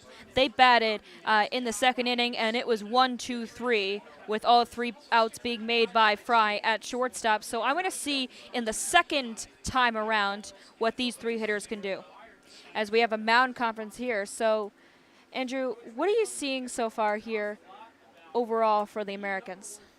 I think early on it was a little bit of an adjustment period because Eric Woodley had the advantage at Sal Magley. He's pitched here before, aside from guys like Gavin Boyle, who have played here all season long, SUNY Niagara products, Evan Core as well. But a lot of these guys, not necessarily the same familiarity Woodley has spending 2 years here at Sal Magley compared to these Americans, a lot of them here for the first time this summer. And Prey is going to drive that into left field. It's shallow. Minda's coming in, and Fry backing up.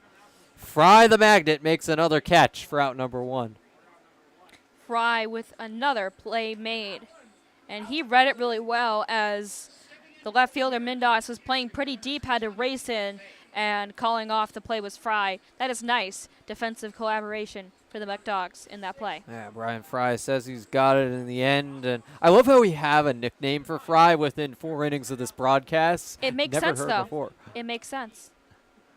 But Tommy Mathey up next. 1 down, 1 on. I'll get in there on the outside edge for strike 1. Mathey popped out to shortstop his first time up to conclude a 7-pitch at bat.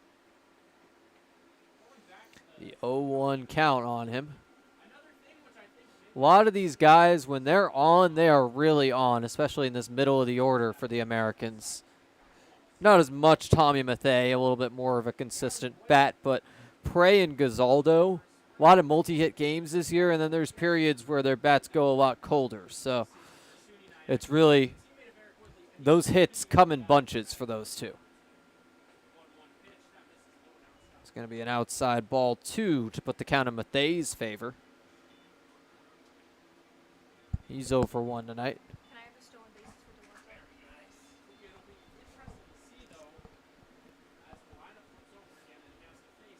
Delanto, not necessarily the fastest American, but looking to steal, and he takes off right here, and he is going to be caught. Cooper Romick going to gun him out, and it's 2 down. 2's across the board suddenly. I think we saw that coming for Cooper Romick throwing out the base runner, Delanto, because he faked a throw, and Delanto dived back in earlier in the at-bat to Mathey. So when he threw out the runner at second base, we saw that coming. Yeah, it's going to be a liner into center field. Hammond makes the slide and makes the grab for out number 3. So the Americans score 1, but Paul Delanto getting picked off the base paths. And now we'll head to the top of the 5th after the break with the Muckdogs still up 4. We'll be right back. No, I'm kind of thirsty. Me too. We could really use something. Yeah. Oh, thanks. Yankee Doodle Dan.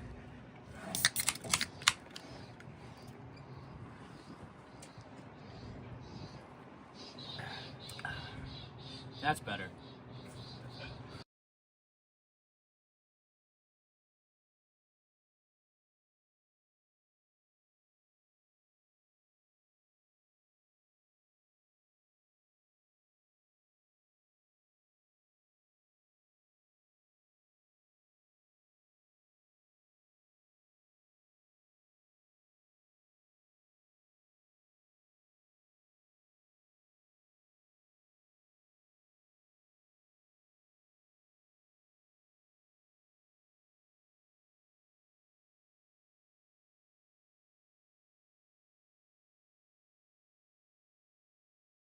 Welcome back for the top of the 5th inning here from Sal Magley. The Muckdogs still up 5-1, but Eric Woodley giving up a bomb to his college teammate Gavin Boyle, at least these last 2 years. Top of the 5th inning, as well as the entire 5th inning, brought to you by Tropical Heating and Cooling.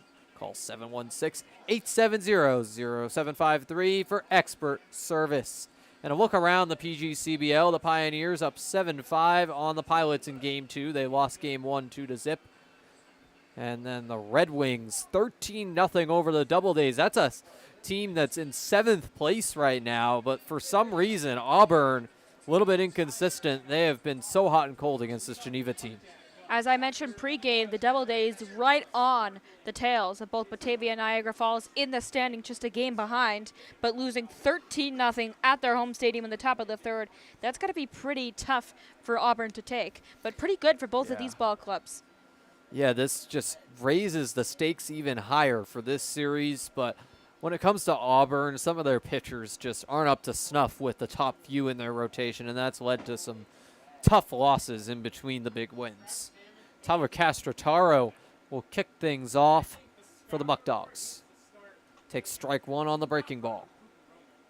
Castrotaro walked his first time up, then grounded to shortstop in the 3rd inning.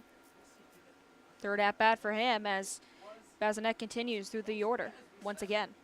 It's an upstairs and away ball 1 to even up this count. Tyler Castrotaro looking to get on base again. That's going to be a liner into deep center field. It's backing up, and Graham Moore comes with it.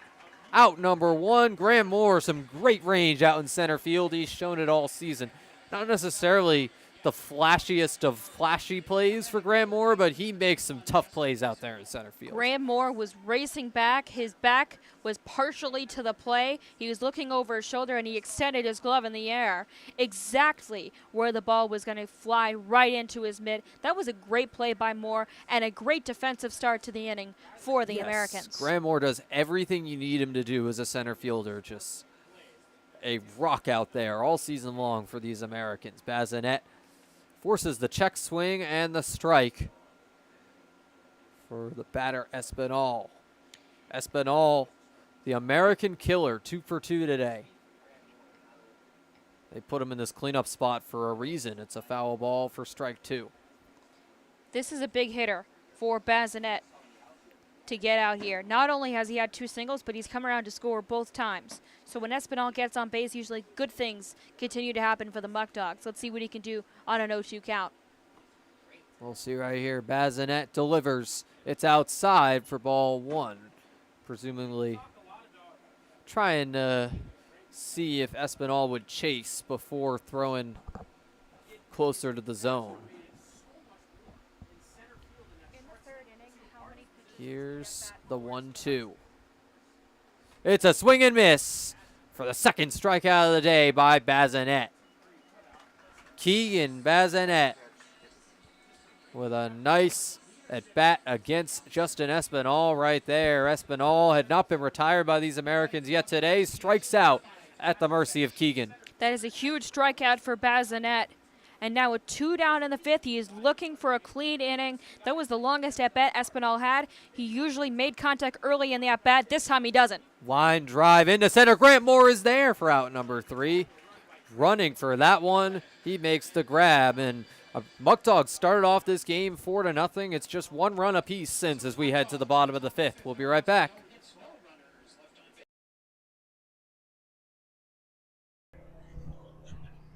Fans, if you've been to a game, you know that I give away pizza to a lucky fan in the middle of the 3rd inning. But what you might not know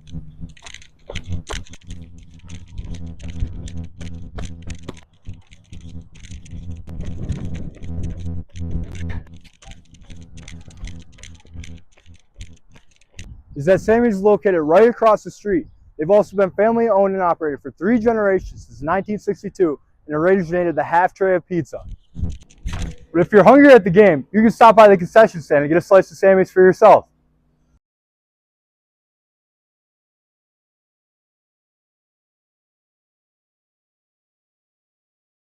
To the bottom of the 5th we go. Fans, you or someone you know have a birthday coming up. Why not spend it with the Americans? Package includes 10 tickets, 2 large Sammy's pizzas, 10 drinks, customized Wegmans cake, autographed Americans baseball, and special recognition at the game, starting at just $175. Sign up online at www.niagarafallsamericans.com. And here, as we wind through the middle of this game here, I want to give an extra special shout out to my brother Ethan, who is currently in Guatemala right now, so he won't be hearing this for a while, but his birthday is coming up, so a little bit of an early happy birthday to my brother Ethan. Also, happy birthday to my own sister, Marie Roberts. That's tomorrow when these two teams play the finale of this series. But the birthday package sponsored by Wegmans and Sammy's Pizza. Speaking of Wegmans, they sponsor the kids' run at the end of the 5th. We will keep it here for that to see if Yankee Doodle Dan can keep his undefeated record in the kids' run. It's Chris Gazaldo up first. The foul ball for strike 1. Gazaldo 0 for 1 today. Also went hitless against the Muckdogs yesterday. That snapped the 7-game hit streak. Here's the 0-1 pitch. Fouled off again. Gazaldo, no more wiggle room here. Gazaldo grounded out to Fry his first time up. And so now let's see what he does as one of the key hitters in this lineup with 2 strikes. The 0-2 is going to be upstairs for ball 1. That was a good take, Andrew. That was a really, really close fastball. Nice take by Gazaldo. Let's see if that changes the tenor of the at-bat. Let's see if he can recover from that 0-2 hole. But right there, it's going to be in there for strike 3 on the edge of the zone. Chris Gazaldo with a nice take for ball 1, but then a second take goes in for the strike. It's a bit of a delayed call by the home plate umpire, but Gazaldo punches out, and now here's Kiefer, who was struck out himself. It was a swinging strikeout in the 3rd inning. The second baseman with 1 out in the 5th. Let's see if this offensive momentum that came from the home run in the 4th inning continues for the Americans, or if Woodley will settle down. Kiefer's K came on 3 pitches, and it's another strike to Connor right here. And so far, the trend continuing where Connor Kiefer struggling in the days where he's made errors also at the plate. It's going to be a pop-up right here in the foul territory. Espinal chasing it down and makes the grab. Connor Kiefer, pretty pop-up prone as well, and that'll be out number 2 for him. Graydon Miller up next, looking to make it 2 for 2 on his day. Started off things in the 3rd inning for the Americans. They were unable to score, but had 2 runners on base when the inning ended. 2 down, and the first pitch will be the breaking ball that comes back in on the backdoor slider for strike 1. Miller started the 3rd inning threat with a single on the second pitch he saw, followed by a pass single. It'll be outside for the ball. Action in the bullpen for Batavia. That action from George Creighton out of Lackawanna. The 1-1 will drop low to Graydon to put the count in his favor. George Creighton is a Somers, New York native. He is a right-handed pitcher. His last appearance came a bit ago, the 19th of June at Niagara.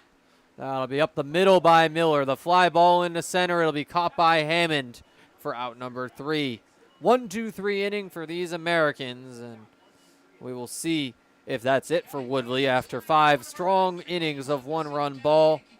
But for now, the Wegmans Kids run is underway. And Morgan, do you think Yankee Doodle Dan loses here? How can you on the 4th of July? It's going to be close this time. Some really fast kids.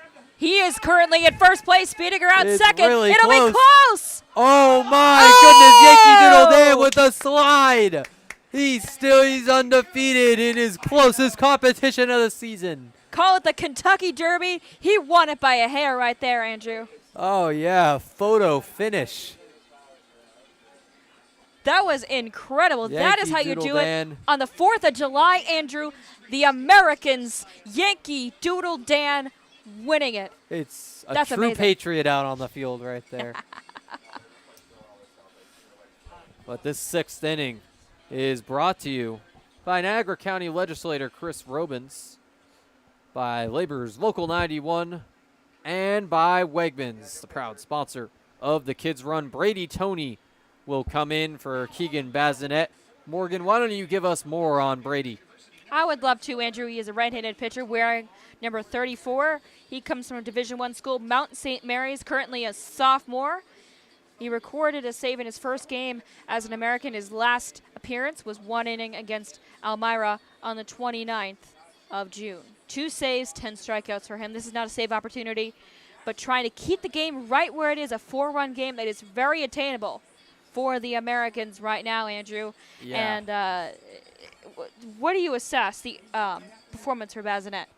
Bazinet, I mean, it was a rough first inning, but a nice recovery for him to keep the Americans in this game. Gave Niagara Falls 4 strong innings after that first. Finishes with 73 pitches, looking to turn it around in his next start. But Brady Toney, the interesting thing for him is the amount of different roles he's seen for this Americans pitching staff. Started the year as more of a closer type, then had a start where he struggled, and now back in the bullpen, but usually more of a middle reliever for these Americans. So he's been in a number of different roles for this team, and over that time, 10 strikeouts, despite a high ERA of 8.44, but a lot of that is inflated from the start against the Auburn Double Days. So Toney been pretty solid out of the pen for these Americans.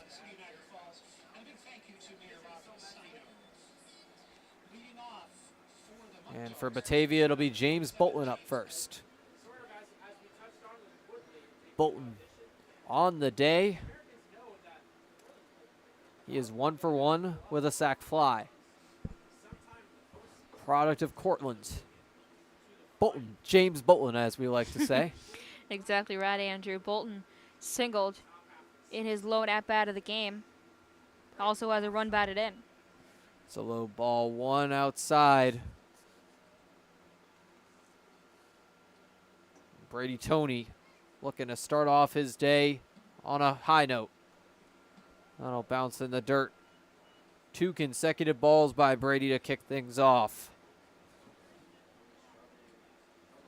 Some rough days in recent going for Brady Toney, but looking to get back to that early season success. But a little sore at times. That'll be just outside for ball 3. So really, since that start he made, just struggled to get back to that same spot he was. Gets in there on the inside corner for strike 1. And Morgan, how do you think Toney can climb back into this? I think he needs to attack Bolton right now. I think really Bolton has had one of the best games batting-wise for Batavia.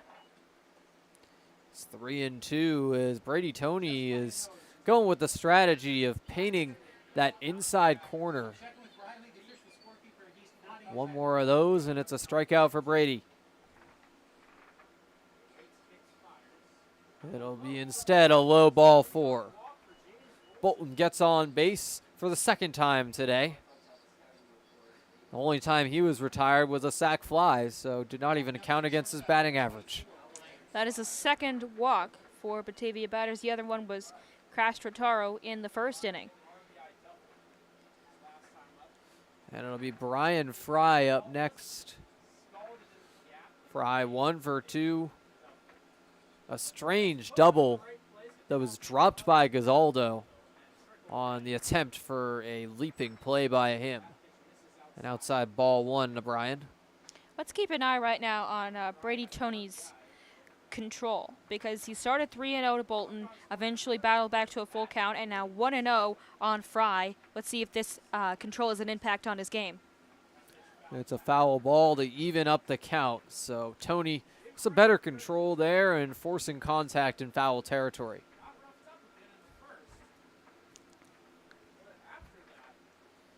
Brady Tony with a 1-1 count and a runner on first.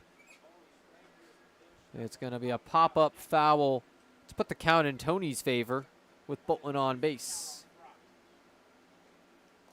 James Bolton led the Muckdogs in batting average a year ago. Not quite the same numbers this year, but a great day against these Americans. 1-2 pitch from Tony is going to be up and away to even up the count.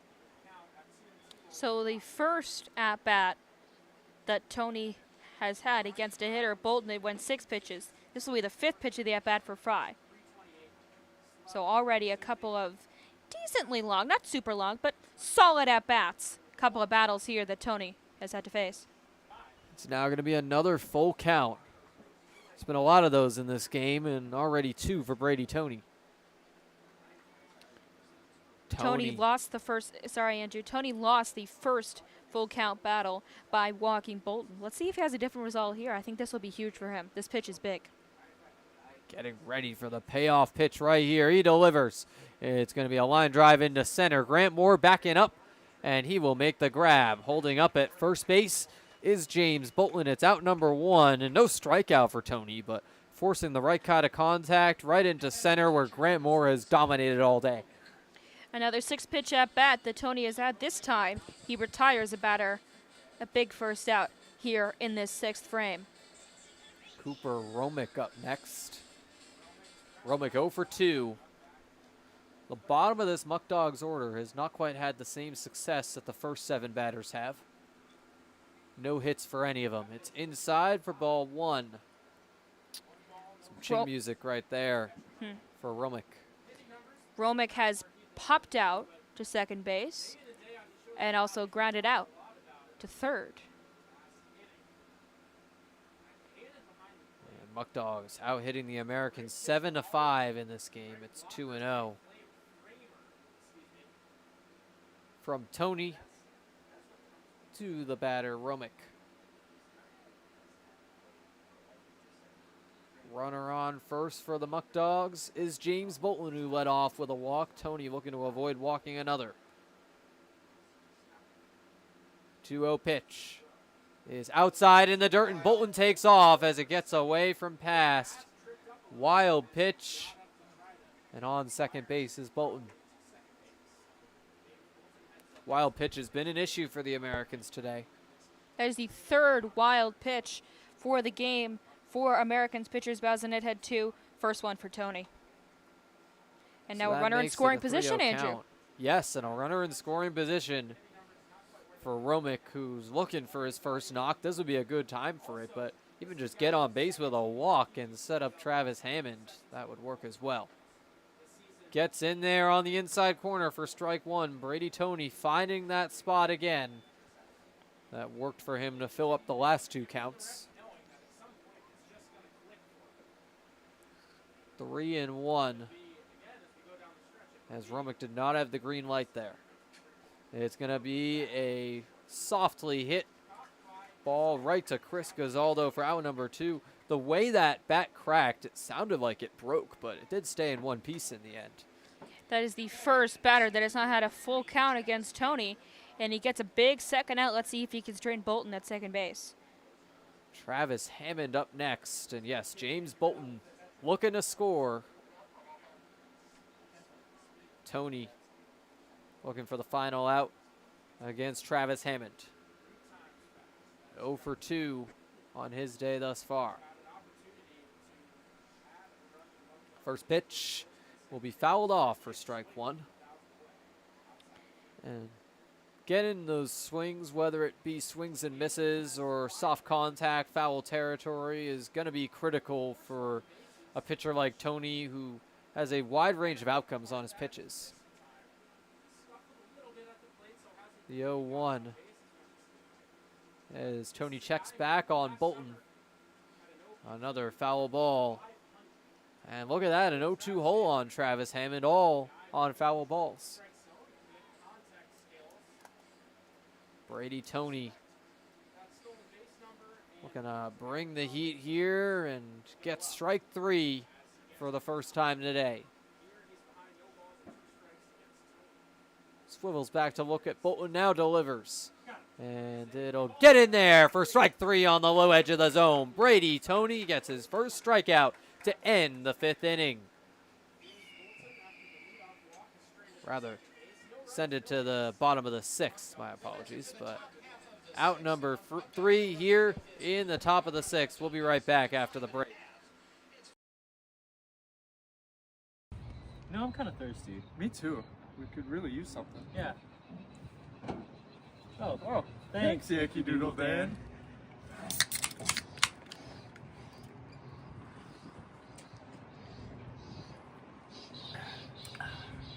That's better.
Remember, fans, an Americans game is a great way to entertain a group for the evening, and we are able to offer fundraisers tailored to your group needs.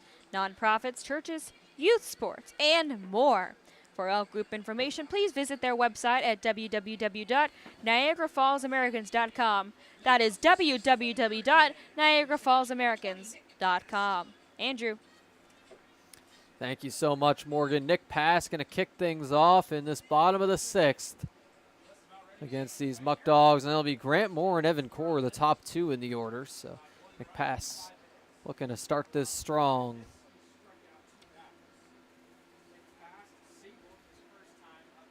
As it will be Woodley still pitching, and a strike one there.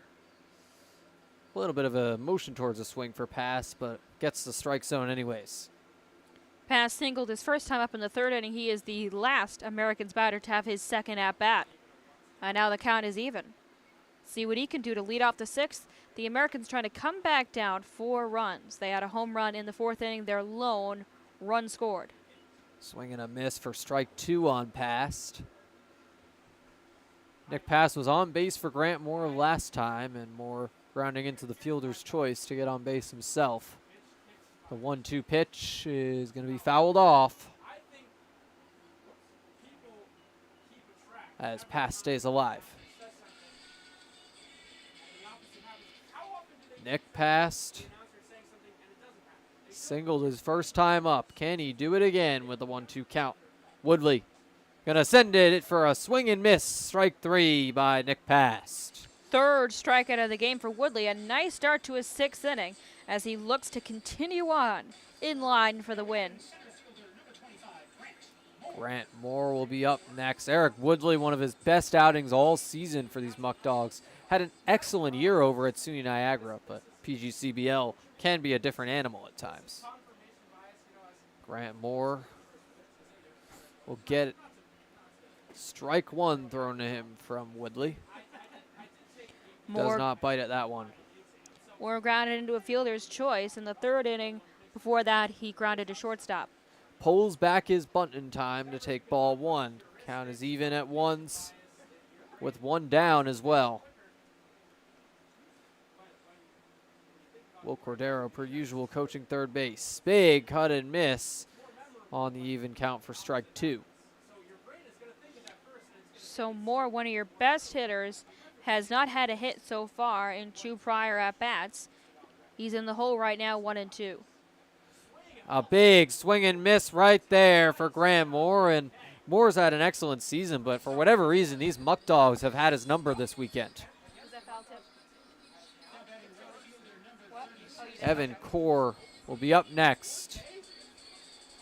Now it's Woodley trying to strike out the side. He faces Core, who's looking for his first hit. He had a pair of 6 pitch at-bats, grounded out to short and flew out to left. Inside for ball 1, and it looked for a couple of innings there in the 3rd and 4th that the Americans' bats were starting to wake up, but now they've gone quiet again. Woodley, a great outing. A inside pitch as Core has to back up for ball 2. Evan, we're going to take advantage of some mix control by Woodley. 2-0 pitch will get in there down the pike for strike 1. After Core, it'll be Boyle, who has been really hot. So let's see if Core can get on with 2 out. With Boyle coming up, he's tripled and homered. That's going to be a high chopper. Woodley going to get it himself and throw it to first for out number 3. The Americans have struggled these last couple innings. Eric Woodley has been excellent. Send it to the top of the 7th. The Americans still down 4 as we head to break. My fellow American fans, my name is Frankie Morris, your social media manager. You can join us all summer long with many promotional nights and tickets just as low as $10. You can call and get tickets at 716-215-6161 and take a crack at the action.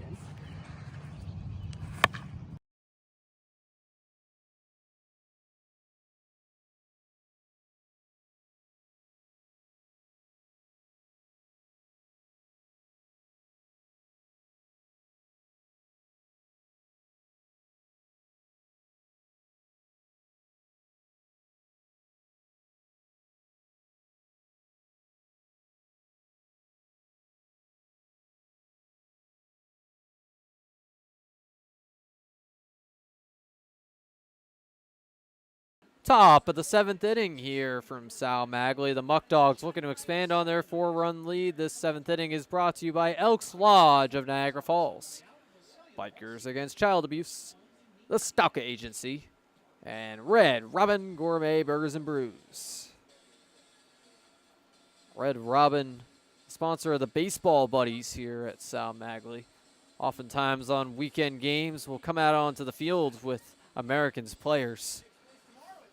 So Red Robin is getting me hungry, Andrew, and I want to know, on the 4th of July, there's a lot of traditional holiday foods here on this day. What is your favorite 4th of July food that you like to devour?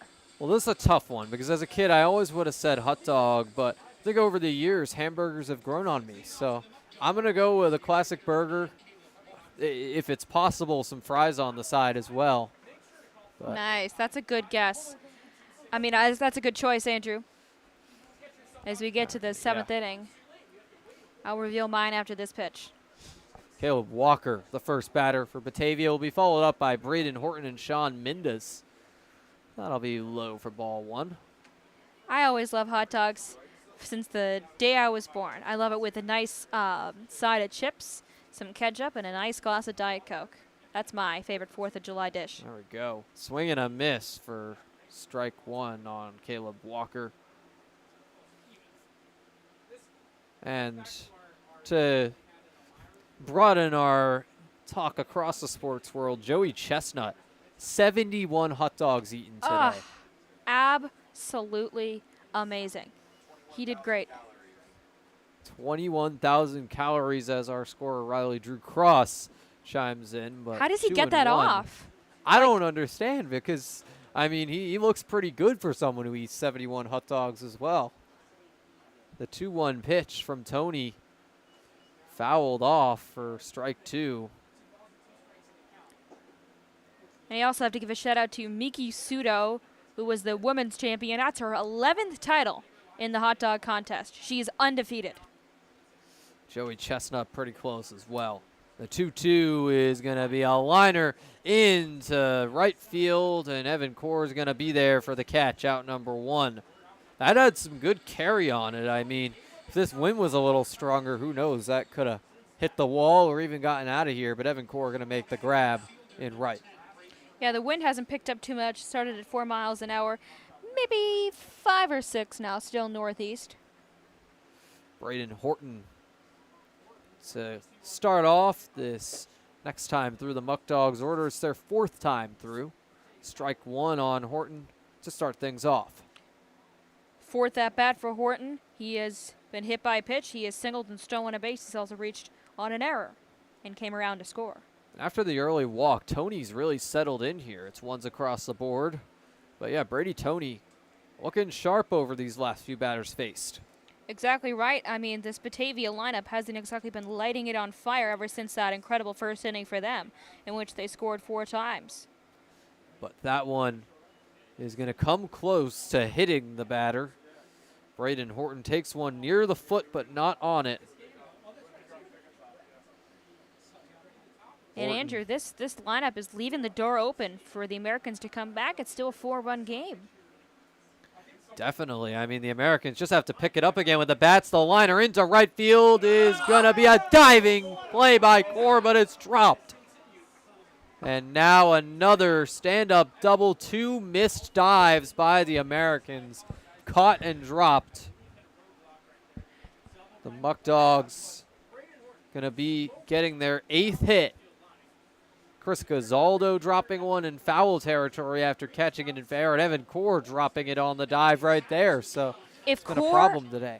If Core made that catch, Andrew, that would have been one of the best catches I have seen in any baseball game. He was tumbling, he was stumbling. It was like hot.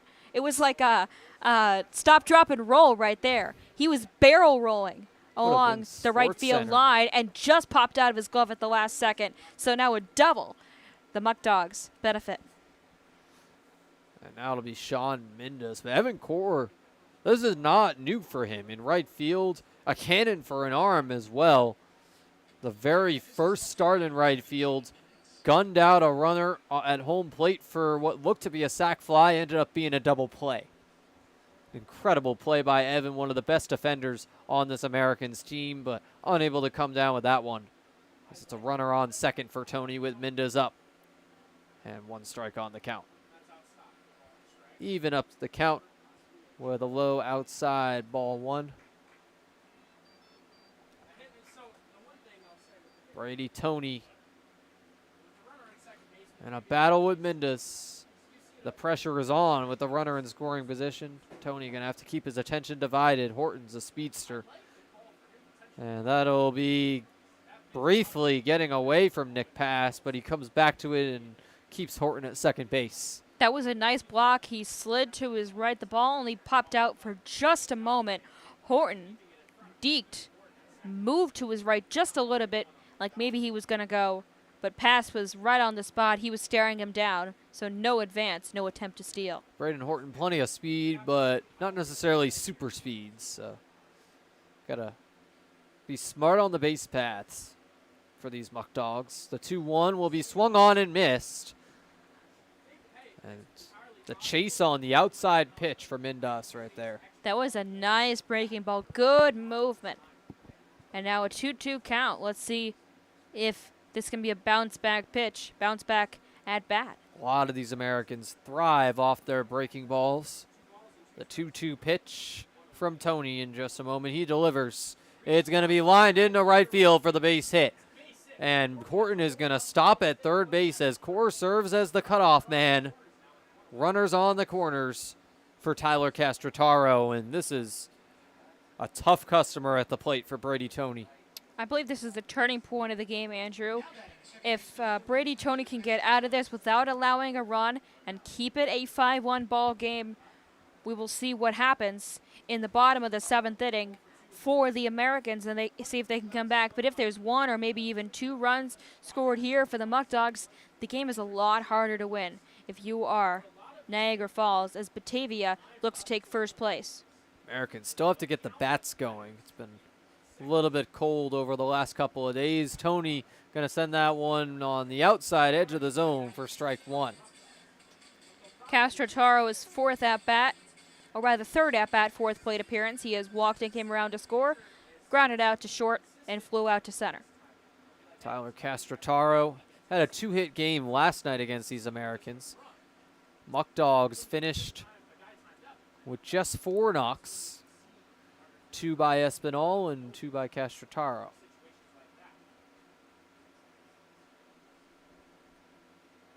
The 0-1 with 1 down.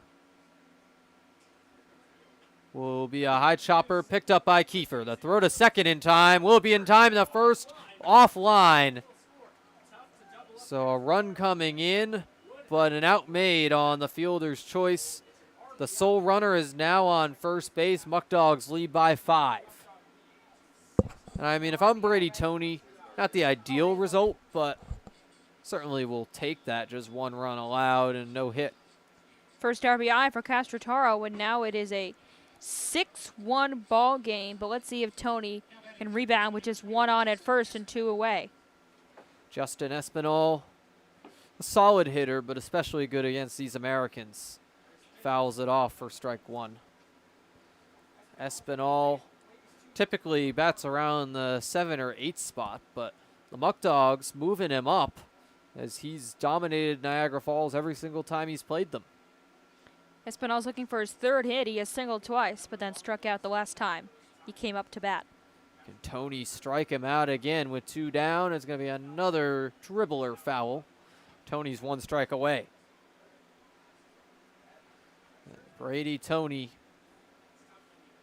already has 1 strikeout. Can he get his 2nd here? Bazinet had just 2 on the day, so Tony would tie him in just 2 innings of work with the K on this one. The 0-2 pitch. Swing and a miss. Down goes the batter, Espinal, for his 2nd strikeout of the day. The Muckdogs score 1, but leads by just 5, and to the bottom of the 7th, the Americans a chance to come back after the break. Fans, if you've been to a game, you know that I give away pizza to a lucky fan in the middle of the 3rd inning. But what you might not know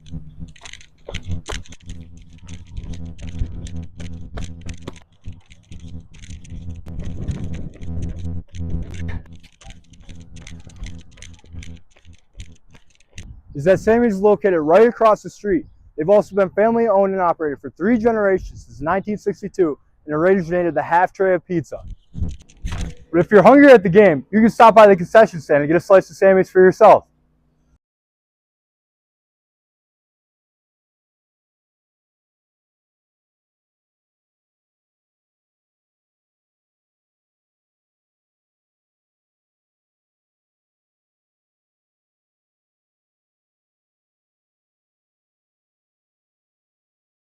A big thank you to the City of Niagara Falls and especially Mayor Rob Rustino for With the 3, 4, and 5 hitters coming up, we'd like to remind you that the Niagara Falls Americans would love to partner with your business. The Americans have lots of opportunities and options to make your presence known in the community. Please visit their website at www.niagarafallsamericans.com to get involved, and go Americans!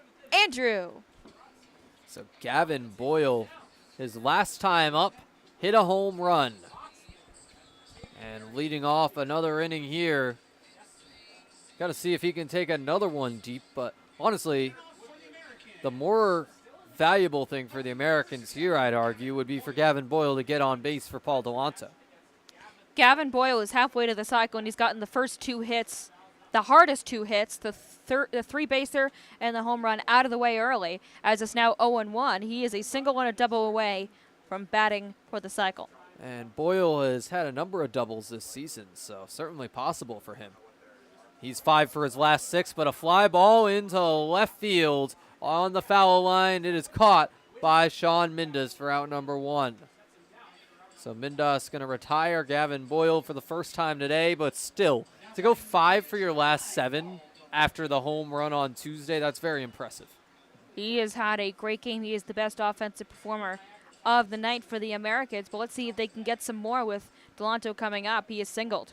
7 total bases going to help out his OPS. Paul Delanto fouls off the first pitch for strike 1. Delanto 1 for 2 tonight. And a big power bat, especially early in the season, but it's been more of a singles hitter of late. It's going to be up the middle to Travis Hammond in center field. He'll make the catch with ease for out number 2. 2 quick outs for the Americans, both on fly balls. Shane Prey looking to get these bats going again as Eric Woodley is dominating in his 7th inning of work. Yeah, so Delanto just hit it to center. Was an easy can of corn. There's been a lot of easy fly ball outs for the Americans as of late. Trying to come back down 5. It's growing increasingly less likely as we get into 2 out in the bottom of the 7th with Prey coming up. He has gone over 2. Strike 1 looking on Prey. Now the outside pitch that Prey will chase on. In the 0-2 hole, a nasty breaking ball by Woodley, and Prey's bat follows. The pitch will go inside, so Woodley a little bit wild in his pitching right here, but it's working on Prey so far. He's down 1-2 in the count.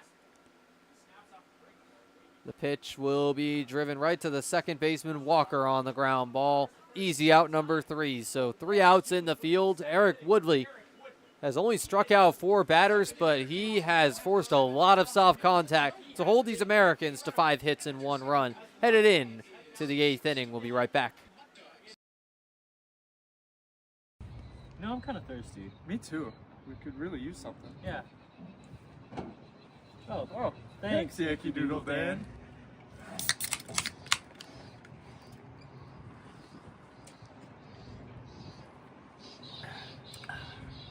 That's better.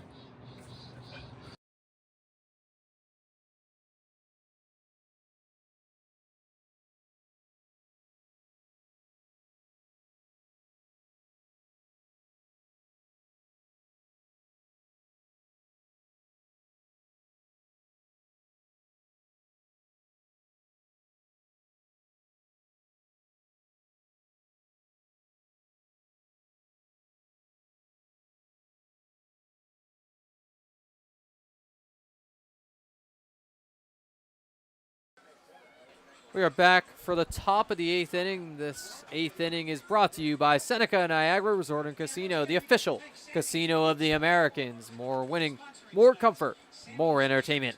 Go to SenecaNiagaraCasino.com for more. And we'll hand it over to Morgan Spriggs for an update on the West Division. Thanks, Andrew. Elmira and Newark split a doubleheader today. Newark with a 2-0 final in the rescheduled game from June the 26th. And in the scheduled game, Elmira took it over the Pilots 7-5. And in the other game so far in the West Division, Geneva is blowing out the Auburn Double Days in Auburn 15-2 in the bottom of the 4th. Back to Andrew. Brady Toney has a ball early on Cooper Fesh. But Elmira and Newark not only tying in their doubleheader, but also tying in the number of runs scored across the 2 games. It was a 2-run defeat of Elmira in Game 1 and a 2-run defeat of Newark in Game 2. 1-1 count here on Fesh. He has had a bunt single. He has struck out, and he has flown out to center. And tap foul for strike 2 right there, right down that third base line. Just a soft roller. Tony's still in the game, right? And Tony going into his 3rd inning of work. Tony's really been a workhorse, really carrying the load from Bazinet. I don't think these pitchers have been awful. It's just that the offense has not shown up for Niagara Falls as they would have liked to on this 4th. This Americans team pretty much all year has gone as far as the bats have. The pitching has been solid and consistent throughout the year, but this offense, there's days when they'll score double digits. There's other days when they can't seem to get a hit across. The 1-2 pitch, Tony going to send it inside, and he is going to almost hit Cooper Fesh. Fesh wanted the hit by pitch, but ump is going to call ball 2. Cooper Fesh not happy with that. I think he would know if the ball hit him, but umpire disagrees right here. Now that he's going to discuss with his first base umpire. Yeah, Fesh is ready to go over to first as he thought he was plunked by that 1-2 offering from Tony, and now the first base and home plate umpires will convene on the first base line to see if Fesh has an argument. And he will take his base. I mean, I think a lot of things are judgment calls when it comes to umpiring, but if a batter doesn't swing and the ball hits that batter, I think it's pretty obvious what the call is. Batter's going to be right there most times. So a leadoff hit by pitch to bring up Fry, who has gone 1 for 1. He has walked, sac fly for him as well. He's also Bolton, singled. Rather, but oh, excuse me. Pardon me. 1. Bolton is the one with 1 for 1. I'm sorry. I was looking further down my lineup. But James Bolton up to bat here with a ball. Fesh has a lead now, and it's going to be low for ball 2. Thankfully, Fesh doesn't seem to be all that shaken up by that one. Active on the base paths. Looks like I may have just nicked him, Andrew. Nothing too severe, which is good. We always want the players to be healthy and happy. It's an outside ball 3. I mean, interesting that he'll make a stink over it, nicking him, but I think he knows, like I was saying, if it was going to hit him. The 3-0 count on the new batter, Bolton, who has already walked once. Tony looking to avoid walking him a second time. Here's the pitch. It's low, and it's a 4-pitch walk. 2 runners on in this 8th inning, and Brady Tony a good first 2 innings of work, but now Batavia threatening here in this 8th inning. When do you think the Americans, if at all, could go to the bullpen here, as Tony has yet to retire a batter, just had a 4-pitch walk to Bolton. He is yet to record now in this 8th inning. Do you think this is a time for the Americans to go to their bullpen? I mean, don't see too much action there yet, but it definitely could be time soon enough. The Americans have other pitchers available today. Hudson Boring, also possible he'll pitch today, but Boring has served as both a starter and reliever, so the plan here might be to save Boring if possible for a start on Saturday in the series finale. Yeah, at this point, maybe you just have Tony take his lumps right now. Maybe the ball club feels like it's not likely that they come back with 5 runs in the next 2 innings, and you have Tony take the brunt of the damage here. Strike 1 on the batter, Brian Fry, and a look at Eric Woodley. He's thrown 91 pitches in 7 innings. It'll be interesting to see if he keeps going, and if he does, these American bats have not been able to hit off him much today. Just the 1 home run, Andrew, for the lone run of the game for the Americans. It's going to be an outside ball 1 to even up the count. Brian Fry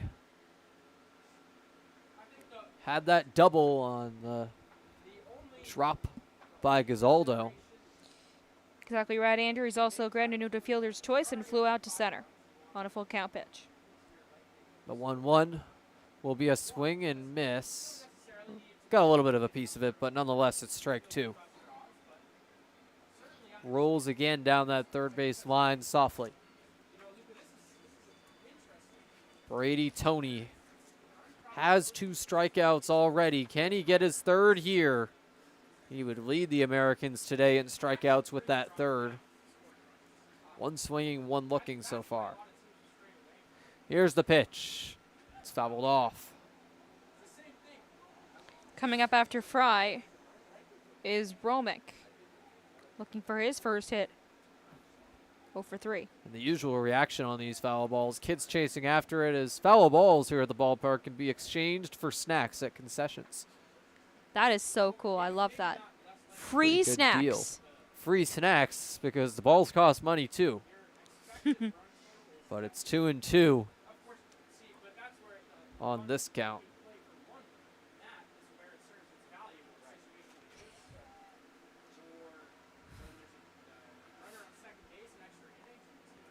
Two count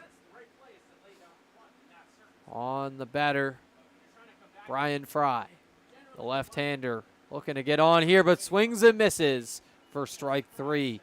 Brian Fry striking out for the first time today. Tony has his third. That's a huge strikeout for Tony. You had first and second with nobody out, and you get a big K of Fry. Now with Romick coming up, let's see what the catcher can do. Looking for his first hit in his 4th at-bat. None of these final 3 Muckdogs in the order have had a hit today. A combined 0 for 9. Cooper Romick, the first of them. But he has 2 runners on this time around. See if that motivates him. Shows bunt. That's going to be foul. So looks like the strategy here was use this bottom third of the order just to advance the runners. I really like that strategy. Bunting worked here earlier in the game for Batavia. Why not use it again? Small ball has worked all game long. Yeah, Batavia is winning off small ball here. Skip Martinez,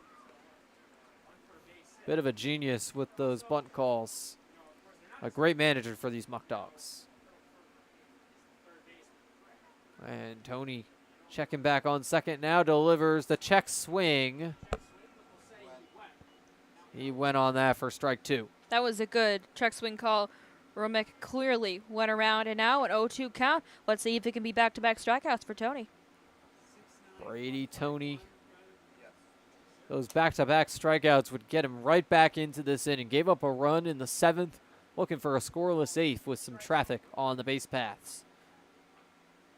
The 0-2 pitch will go low and away. Brady Tony unable to get that third strike there, but still has the count in his favor. Brady looking for strikeout number 4 with double Bazanet's total as the starting pitcher. Checks on second base, now delivers. And another motion towards a check swing, but did not go around that time. Much less of a swing by Romick. Yeah, that was clearly a check swing, and now the count is even. First and second. This is a huge, huge part of the game because if Batavia scores, Andrew, I don't know if the Americans can come back with only the 8th and 9th to go. Muckdogs out hitting them 9-5 today. Tony, it's going to be a high chopper right to Prey at third. He tags the base, now throws across.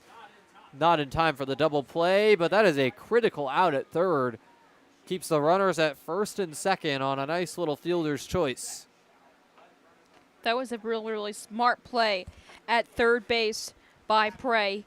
He tapped the bag. He realized that the runners had to advance. It was first and second, so you had to go on that little chopper. He nearly got an incredible double play, but still the throw was straight and on line and prevented any further damage from happening if the throw went into foul territory. Nice play.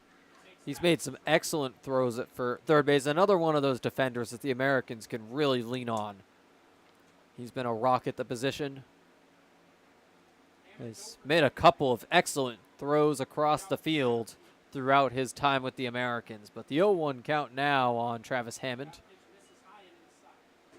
Now it's even. Shane Prey, but yeah, as you were saying, a very smart play. He's like, oh, runner's coming right here. I could just tap the base. Easy exactly, out. it's a force. Didn't even have to move a muscle for that first out.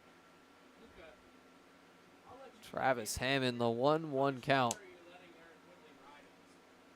Pitch from Tony will go outside. Still some test fireworks going off. We're going to have the real thing right after this ball game. Still pretty light out here, as it was in Batavia last night. Quick games. It's a gorgeous sky. It's a gorgeous sky. Out to my left, it's a peach-colored sunset blending in with the nice blue overhead. Big cut and miss to make it 2s across the board, but yes, beautiful sunset over the barbershop. And just an overall great day for baseball. Could we have asked for a better 4th of July, Morgan? Not at all. The only thing that would make it better, and I'm a little partial, is an Americans comeback. This has been a good game overall. The Americans winning on their own holiday would make it even sweeter. Won yesterday, but that'll be a liner into right field, and it'll drop in on the first base line for a base hit and more. Coming in to second base is Travis Hammond. It'll be close there. Not in time for the tag, and it's a double to score a run for the Muckdogs. 10th hit of the day and 7th run. Brady Tony's given up 2 in 3 innings. Yeah, that's a tough little dunk shot down the right field line, a couple feet to its right. It would have been a foul ball. And so now it is a 7-1 ball game, and with runners at second and third, this game is clearly in the hands of Batavia right now. They have total control. Travis Hammond with a first knock by an 8-9-10 hitter for Batavia. Caleb Walker up next, and now Will Cordero coming out to meet with Brady Tony. Getting word that if the game ends before 10 p.m., the city will do the fireworks 20 minutes after the game ends. It is 8:39 right now, and we are in the top of the 8th. I think we'll get there. Yeah, 8:39 p.m. It's been a very quick game, just over 2 hours since 6:30, and bit of a delayed first pitch from that due to the pregame ceremonies. Game time right now, right around that 2-hour mark. Hudson Boring coming in for the Americans in this top of the 8th. Boring has seen a mix of starts and relief outings. He's 1-0 with a 2.79 ERA. Hudson with 2 saves and 16 strikeouts. Right-hander from Panoa, sophomore. And as you said, Andrew, he is very flexible between starting and relieving.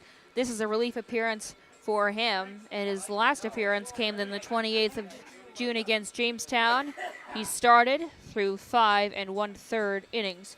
So he's a bit of a Swiss Army knife for manager Will Cordero, and Boring coming in to try and keep the game right where it is at 7-1 and give some modicum of hope that the Americans can come back in the bottom of the frame. So, Morgan, with Boring coming in now, it'll be interesting to see who the Americans start tomorrow. They had C.J. Hurley start about 6 days ago, but went a full 7 innings in a doubleheader game. Jake Rocher also potentially available. He's been a mix of a starter and reliever for this team.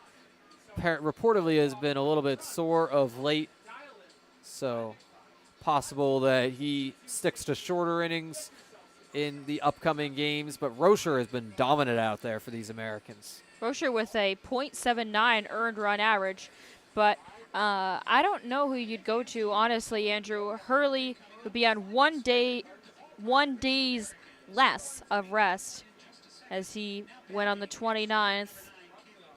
Rocher went on the 28th. Yeah, it'll be interesting to see. C.J. Hurley, been a more frequent flyer in this rotation, but Jake Rocher, definitely a candidate to start as well. Caleb Walker with 2 down and 2 in scoring position could really break this open. A big cut and miss right now for strike 1.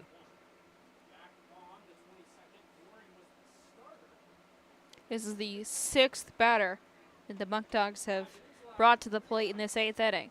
They're really trying to put the hay in the barn here.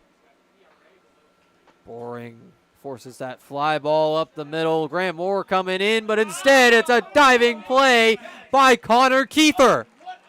Unbelievable! My goodness. And any doubt we had about Connor Kiefer, I think, is redeemed right there.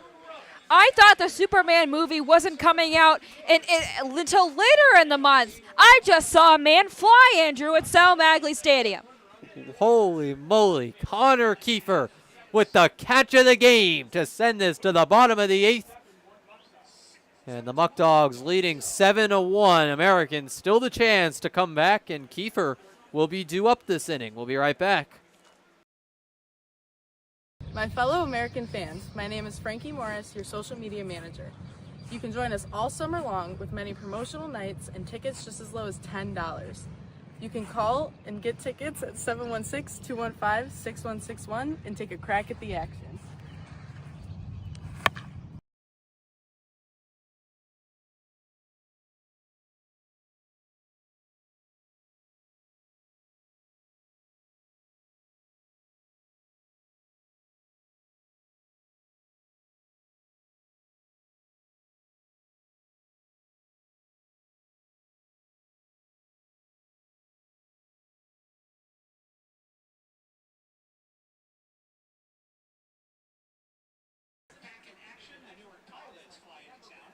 Back here for the bottom of the 8th after that fantastic catch, and we'd like to thank everyone for coming out to the park tonight. And remember that an Americans game is a great way to bring your group together, whether it's a school, church, business, or youth sports organization. The Americans are also able to offer great options and even picnics for your organization or business. Reserve your group online at www.niagarafallsamericans.com. And Andrew, Connor Kiefer made an error on the first batted ball of the game. I think he's redeemed himself with that catch. Absolutely. As I said to end the inning, what we got to hope here now for Kiefer's sake is that he can also redeem himself at the plate after an 0-for-2 start to the day. Has typically struggled at the plate when he's struggled on defense, but as people like to say, good defense can lead to good offense. We'll see if it does for Kiefer. Due up third in this inning after Tommy Mathey. Mathey fouls it off for strike one. Mathey is popped out and lined out in his prior two ABs. And now Tyler Castrataro taking over on the mound for the Muckdogs. The second baseman moving there. It's ball one now to even up this count.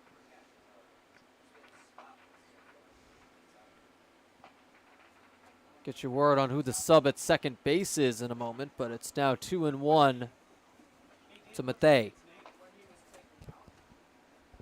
Possible Caleb Walker is out there at second base. He's capable of playing the position and started out as the extra hitter. The 2-1 will be a breaking ball, and the backdoor slider in for strike two. Caleb Walker will indeed be at second. The 2-2 pitch will be another breaking ball, but it'll drop low for ball three. This is a big at-bat to begin the inning, because if Mathey can get on here on a full count, possibly a walk, that can kind of get the wheels in motion, a potential comeback down 6. This has been a hole in the order today for the Americans, but it's a fly ball, or rather a pop-up in foul territory. Drops out of play.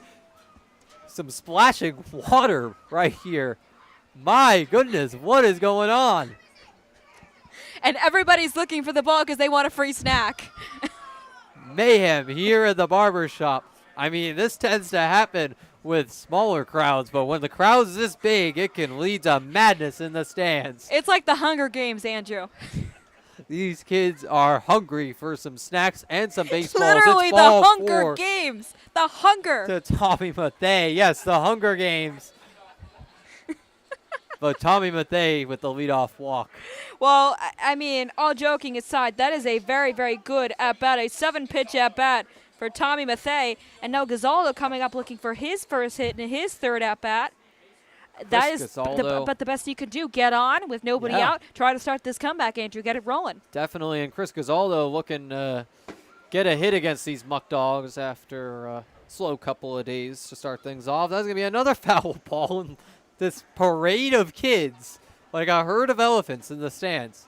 It's like they're bailing water and jumping off a ship right now, getting out of their seats and looking for these foul balls. They want as many free Lay's potato chips as possible. They run it like a business. A lot of times they'll take the snacks and resell them as well. 1 and 1 now to Madness Gazaldo. here. So even if they're not hungry, those foul balls can be valuable.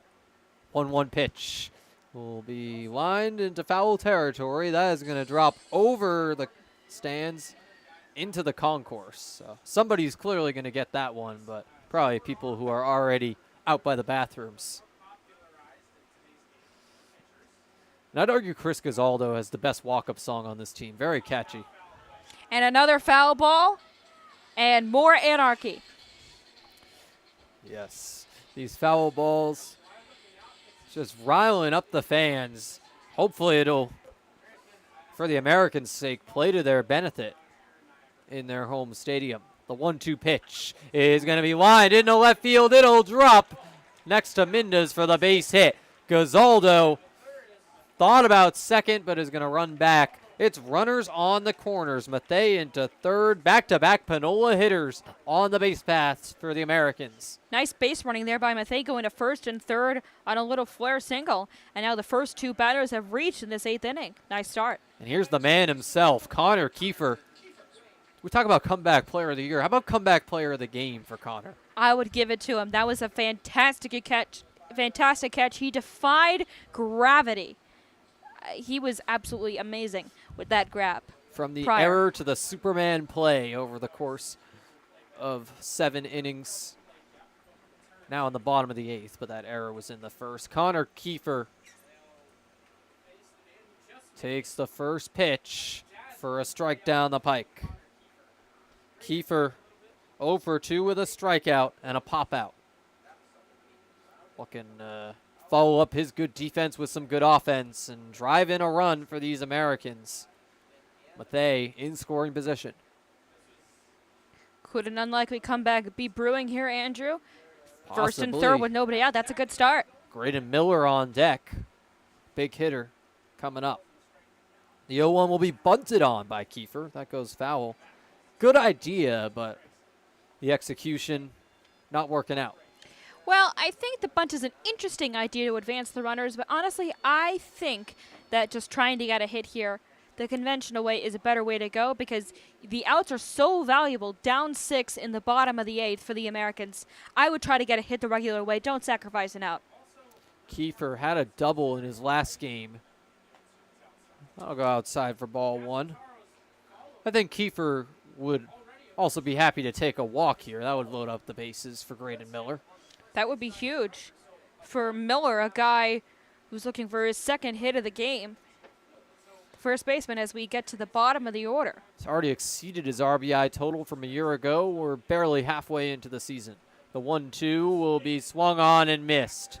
Connor Kiefer striking out for the 2nd time tonight. Unfortunately, it's going to stay good defense for Connor Kiefer. Nothing on the offensive side here. Castro Toro with a big strikeout here. Yeah, and Tyler hold the runners. Castro can do it all for these Muckdogs. Graydon Miller with a big chance here with 1 down. Now a visible firework out there. The check swing, they will say he went. Strike 1 on Graydon. Graydon 1 for 2. Singled on the 3rd, advanced to 2nd. Did not score. Pickoff attempt on Gazaldo unsuccessful. So Castrotaro has in the past shared this middle infield with Caleb Walker. Right now, and also shared it with Brian Fry earlier this game, but right now they're both behind him. Miller, the 0-1, will go outside to him to even up the count. So Castrotaro has already walked 1 batter in the inning. Mathay's over at 3rd. Looking to score after the early walk. Now get in there down the pike on the low edge for strike 2. That was a borderline call. That was right on the edge. I don't think it was a bad call, but it could have gone either way. It goes the way of the pitcher. Definitely over the plate. It's just a matter of how high. The 1-2 pitch will be fouled off to keep Graydon alive. Miller, his hit streak now spans 7 games, looking to add a second hit to this one. Also a 10-game on-base streak for Miller.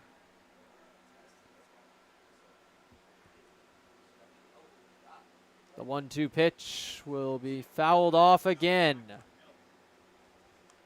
Miller gets a small piece of it and sends it behind the plate.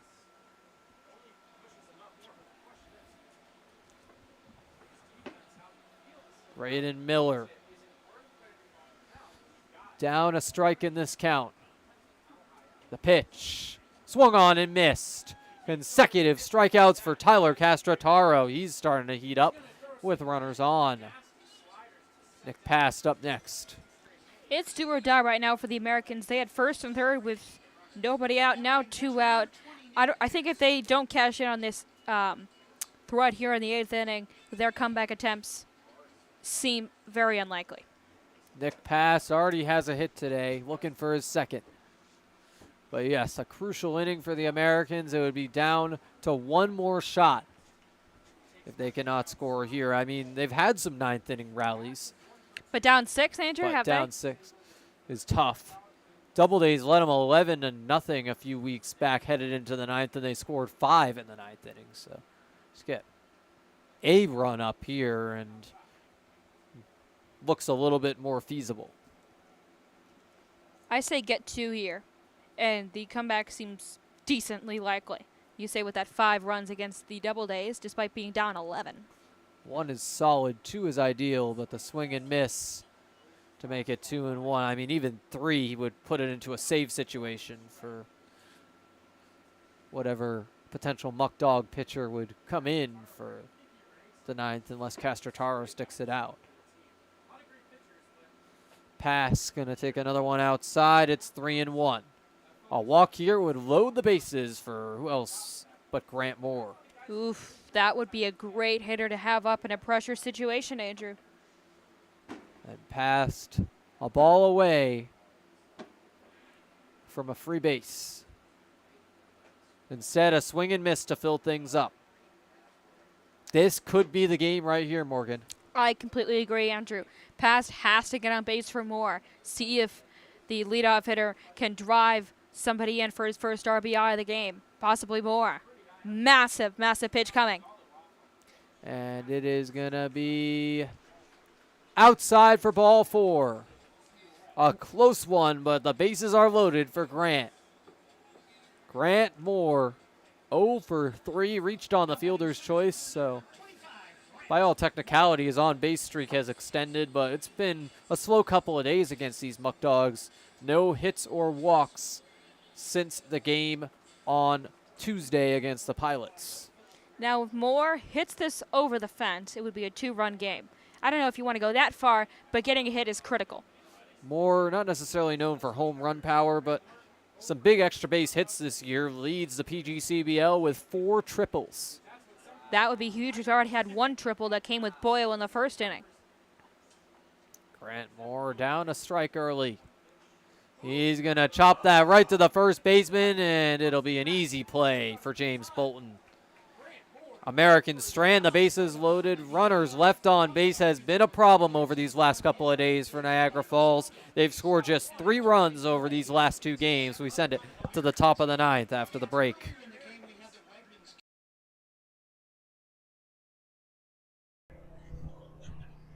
Fans, if you've been to a game, you know that I give away pizza to a lucky fan in the middle of the 3rd inning. But what you might not know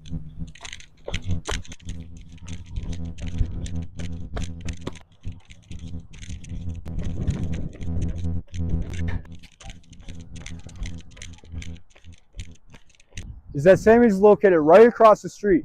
They've also been family owned and operated for 3 generations since 1962 and originated the half tray of pizza. But if you're hungry at the game, you can stop by the concession stand and get a slice of Sammy's for yourself.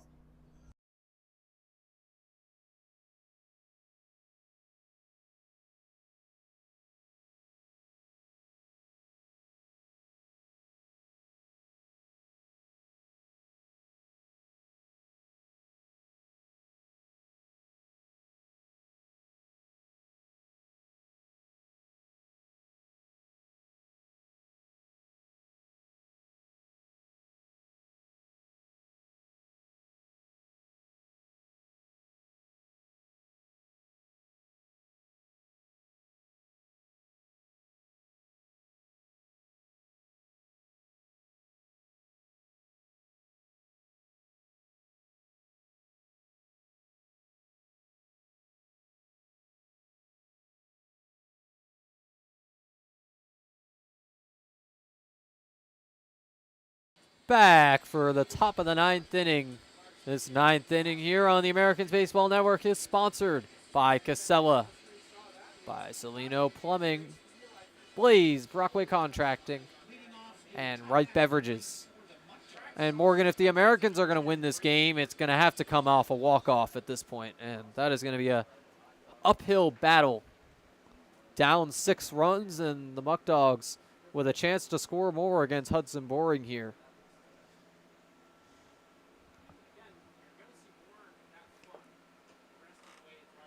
And it is Braden Horton up first. The 1-0 count on him. What have you thought of Horton today, Morgan? I thought Horton has been great. He has not recorded an out so far. He has doubled, he has singled, he's been hit by pitch, and reached on an error. He has been, I believe, one of the best players, if not the best player for this game for Batavia. And now a favorable count for him at 2-0. And I think the West Division knew what they were getting when they saw an Oklahoma player, but it's a pop-up right to pass for out number 1. That's the first time they've retired Horton all night. And yeah, the bottom line, coming from the SEC is very rare in this PGCBL, and Braden Horton showing why.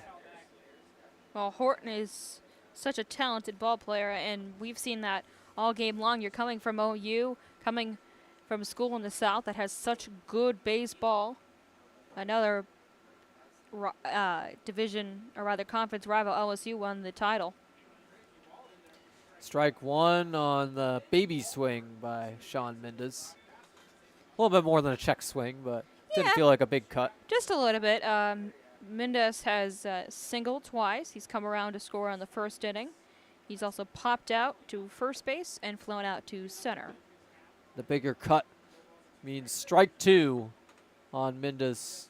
Early 0-2 count, but definitely a tough customer. This is not going to be an easy strike 3. The pitch will be a ground ball to Gazaldo. Sent to first in time for out number 2. Nice play by Gazaldo at short, and it's 2 down on Batavia. Americans hoping to keep this a 6-run game and give themselves a chance to come back in the bottom of the 9th. An easy 6-3 out, and Boring's job is to get the next batter out here and make it a 1-2-3 9th. Tyler Castrotaro yet to have a hit today, has walked, driven in a run and scored on the day, though. He's also been very good on the mound, Andrew. Yeah, Castrotaro, a two-way player for these Muckdogs, primarily a hitter, but now on the bump. Not the first time this season he's done it either. 0-1 on the count. Boring delivers, and it's sent foul on the pop-up. Another 0-2 count for Hudson.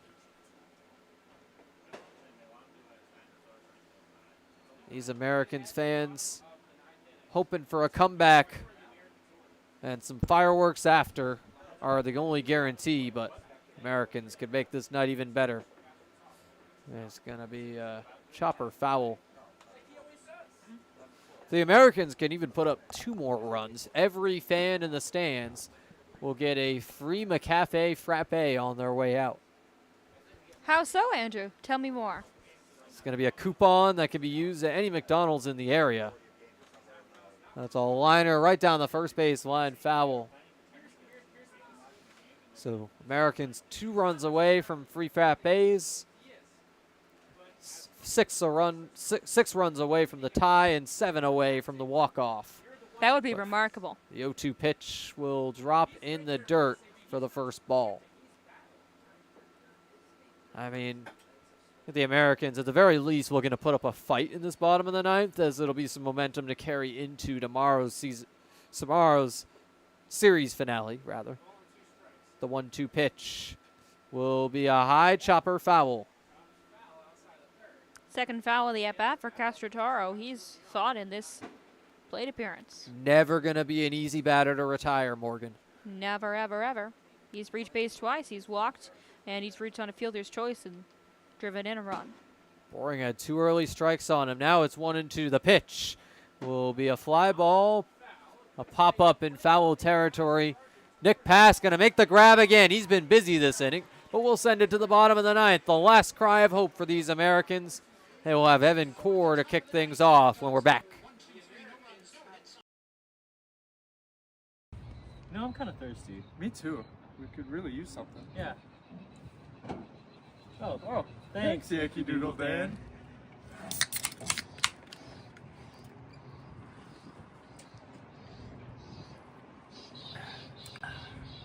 That's better.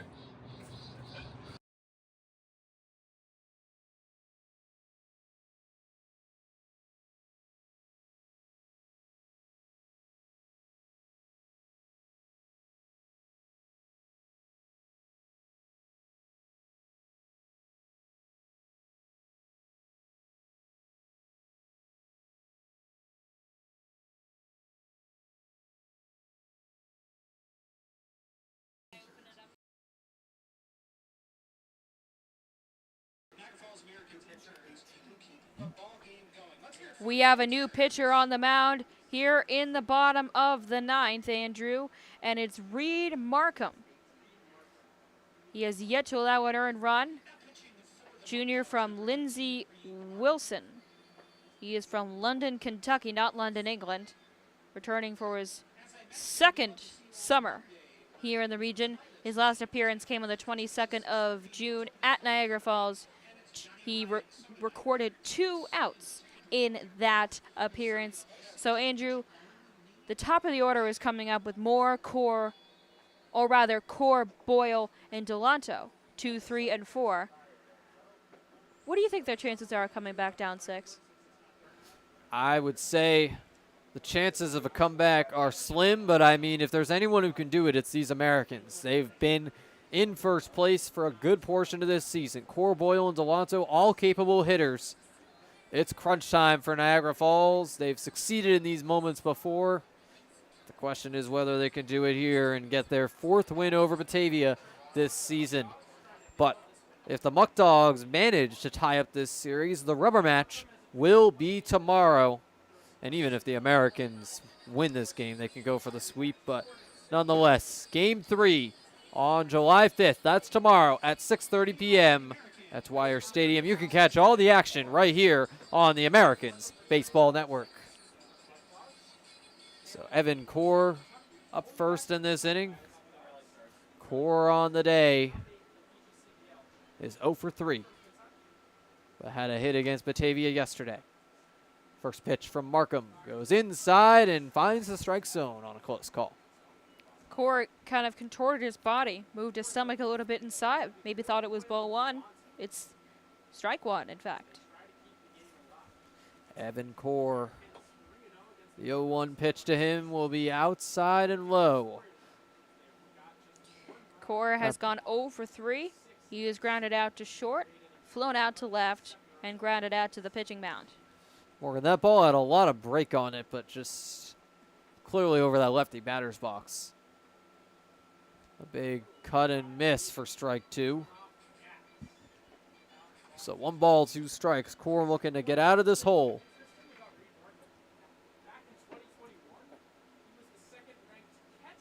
Reed sets for the 1-2 pitch.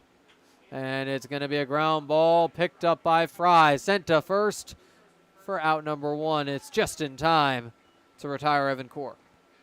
Getting back to his early game ways, Fry with another nice and smooth play at shortstop. And now here's Boyle, probably the offensive MVP as the lone RBI for the Americans. 2 for 3. He's homered and tripled. Andrew? Gavin Boyle will be a big time for a second home run, but at the same time, if he gets on base for Delanto, that's another guy with home run power. Reed Markham looking sharp so far, though. This one going to be a breaking ball that stays high for ball 1. Delanto to follow. He is 1 for 3. He's been caught stealing. Gavin Boyle looking for his 3rd knock in this game. Right now a 2-0 count. Chance to take the walk here. Not necessarily known for walking, but Gavin Boyle with the chance to here would be his 2nd of the season next to 14 strikeouts. Strikeout numbers have been down the last couple games. Another outside ball to Boyle. Doesn't seem like Markham wants to pitch to him right here. I wouldn't blame him. Boyle with 2 massive hits, 7 total bases for him. Even though he flew out in the second pitch he saw in the 7th, he's still a threat. I mean, might as well just wave him to first if you're going to walk him like that, but helps out the fans as Fireworks a better chance to be closer to the end of this game the longer it goes. Paul Delanto up next. Delanto is 1 for 3.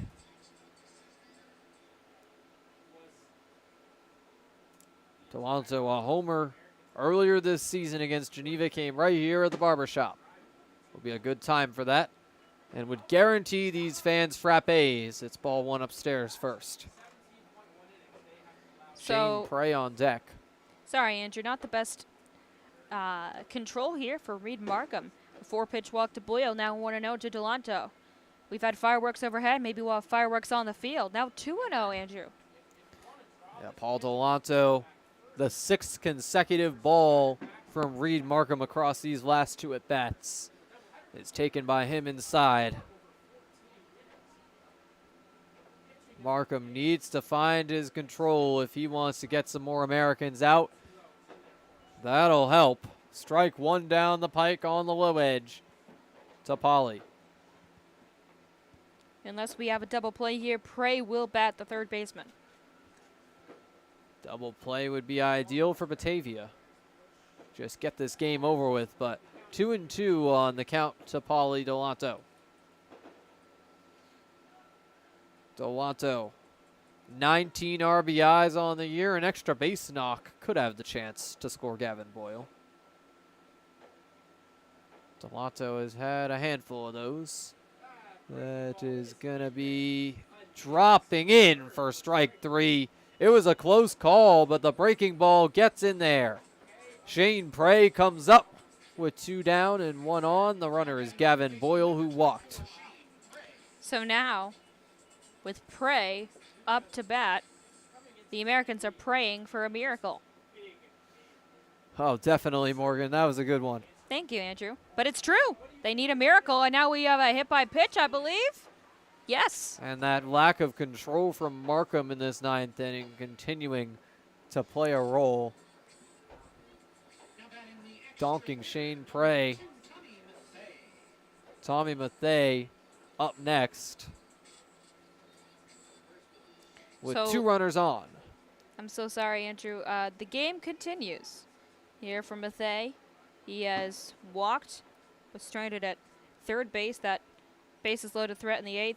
He's also lined out and popped out. His only time on base today was the walk. Mathay stretching out, taking a quick timeout before his at-bat. Has 2 runners on, those being Gavin Boyle and Shane Prey. Prey was hit, Boyle walked. Outside ball 1 here. A walk would load the bases, and there would be nowhere to put the 1 for 3 Chris Gazaldo. Not a situation that Reed Markham wants to put himself in. Not at all, Andrew, but it would be a good situation for the Americans as they're walking the plank here with 2 out. The 1-0 pitch will get in there on the outside edge for strike 1. The breaking ball working again for Markham. When he is on, he is really on, but some pretty far outside pitches as well. It's going to get in there again for a strike on the low edge. Seems to be a bit of a wide strike zone here on this Mathay at bat. Now Niagara Falls down to their final strike. This is the chance for Batavia to end it right here and silence this Americans' comeback attempt. The pitch will be outside to keep Mathay alive. Markham thought they had the end of the game right there, but Batavia with 2s across the board looking to end it on this pitch. 2 on, 2 out, 2-2, Andrew. And Huge two up to point. bat. And two runners on. That's going to be up the middle and jumps off second base for the base hit. Runner coming around is Gavin Boyle. He'll score. The Americans put up their second run. Just one more needed for free frappes and just 5 more needed to tie the game. And we have fireworks going on ferociously overhead as the comeback attempt is not dead yet. 5-run affair, Andrew. Chris Gonzaldo had a hit his last time up. A big opportunity here.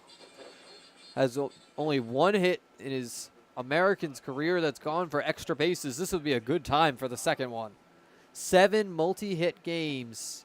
This would be his 8th if he can get on with a hit here. The pitch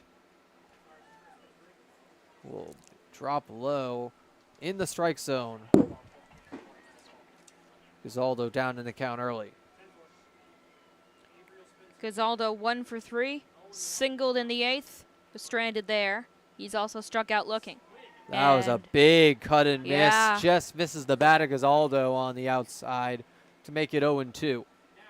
Hanging on for dear life, the Americans down to their final strike again, Andrew. Gonzaldo's already struck out once today. That came looking. Took a ball and then took a strike on that at bat. But it's an upstairs ball 1 here.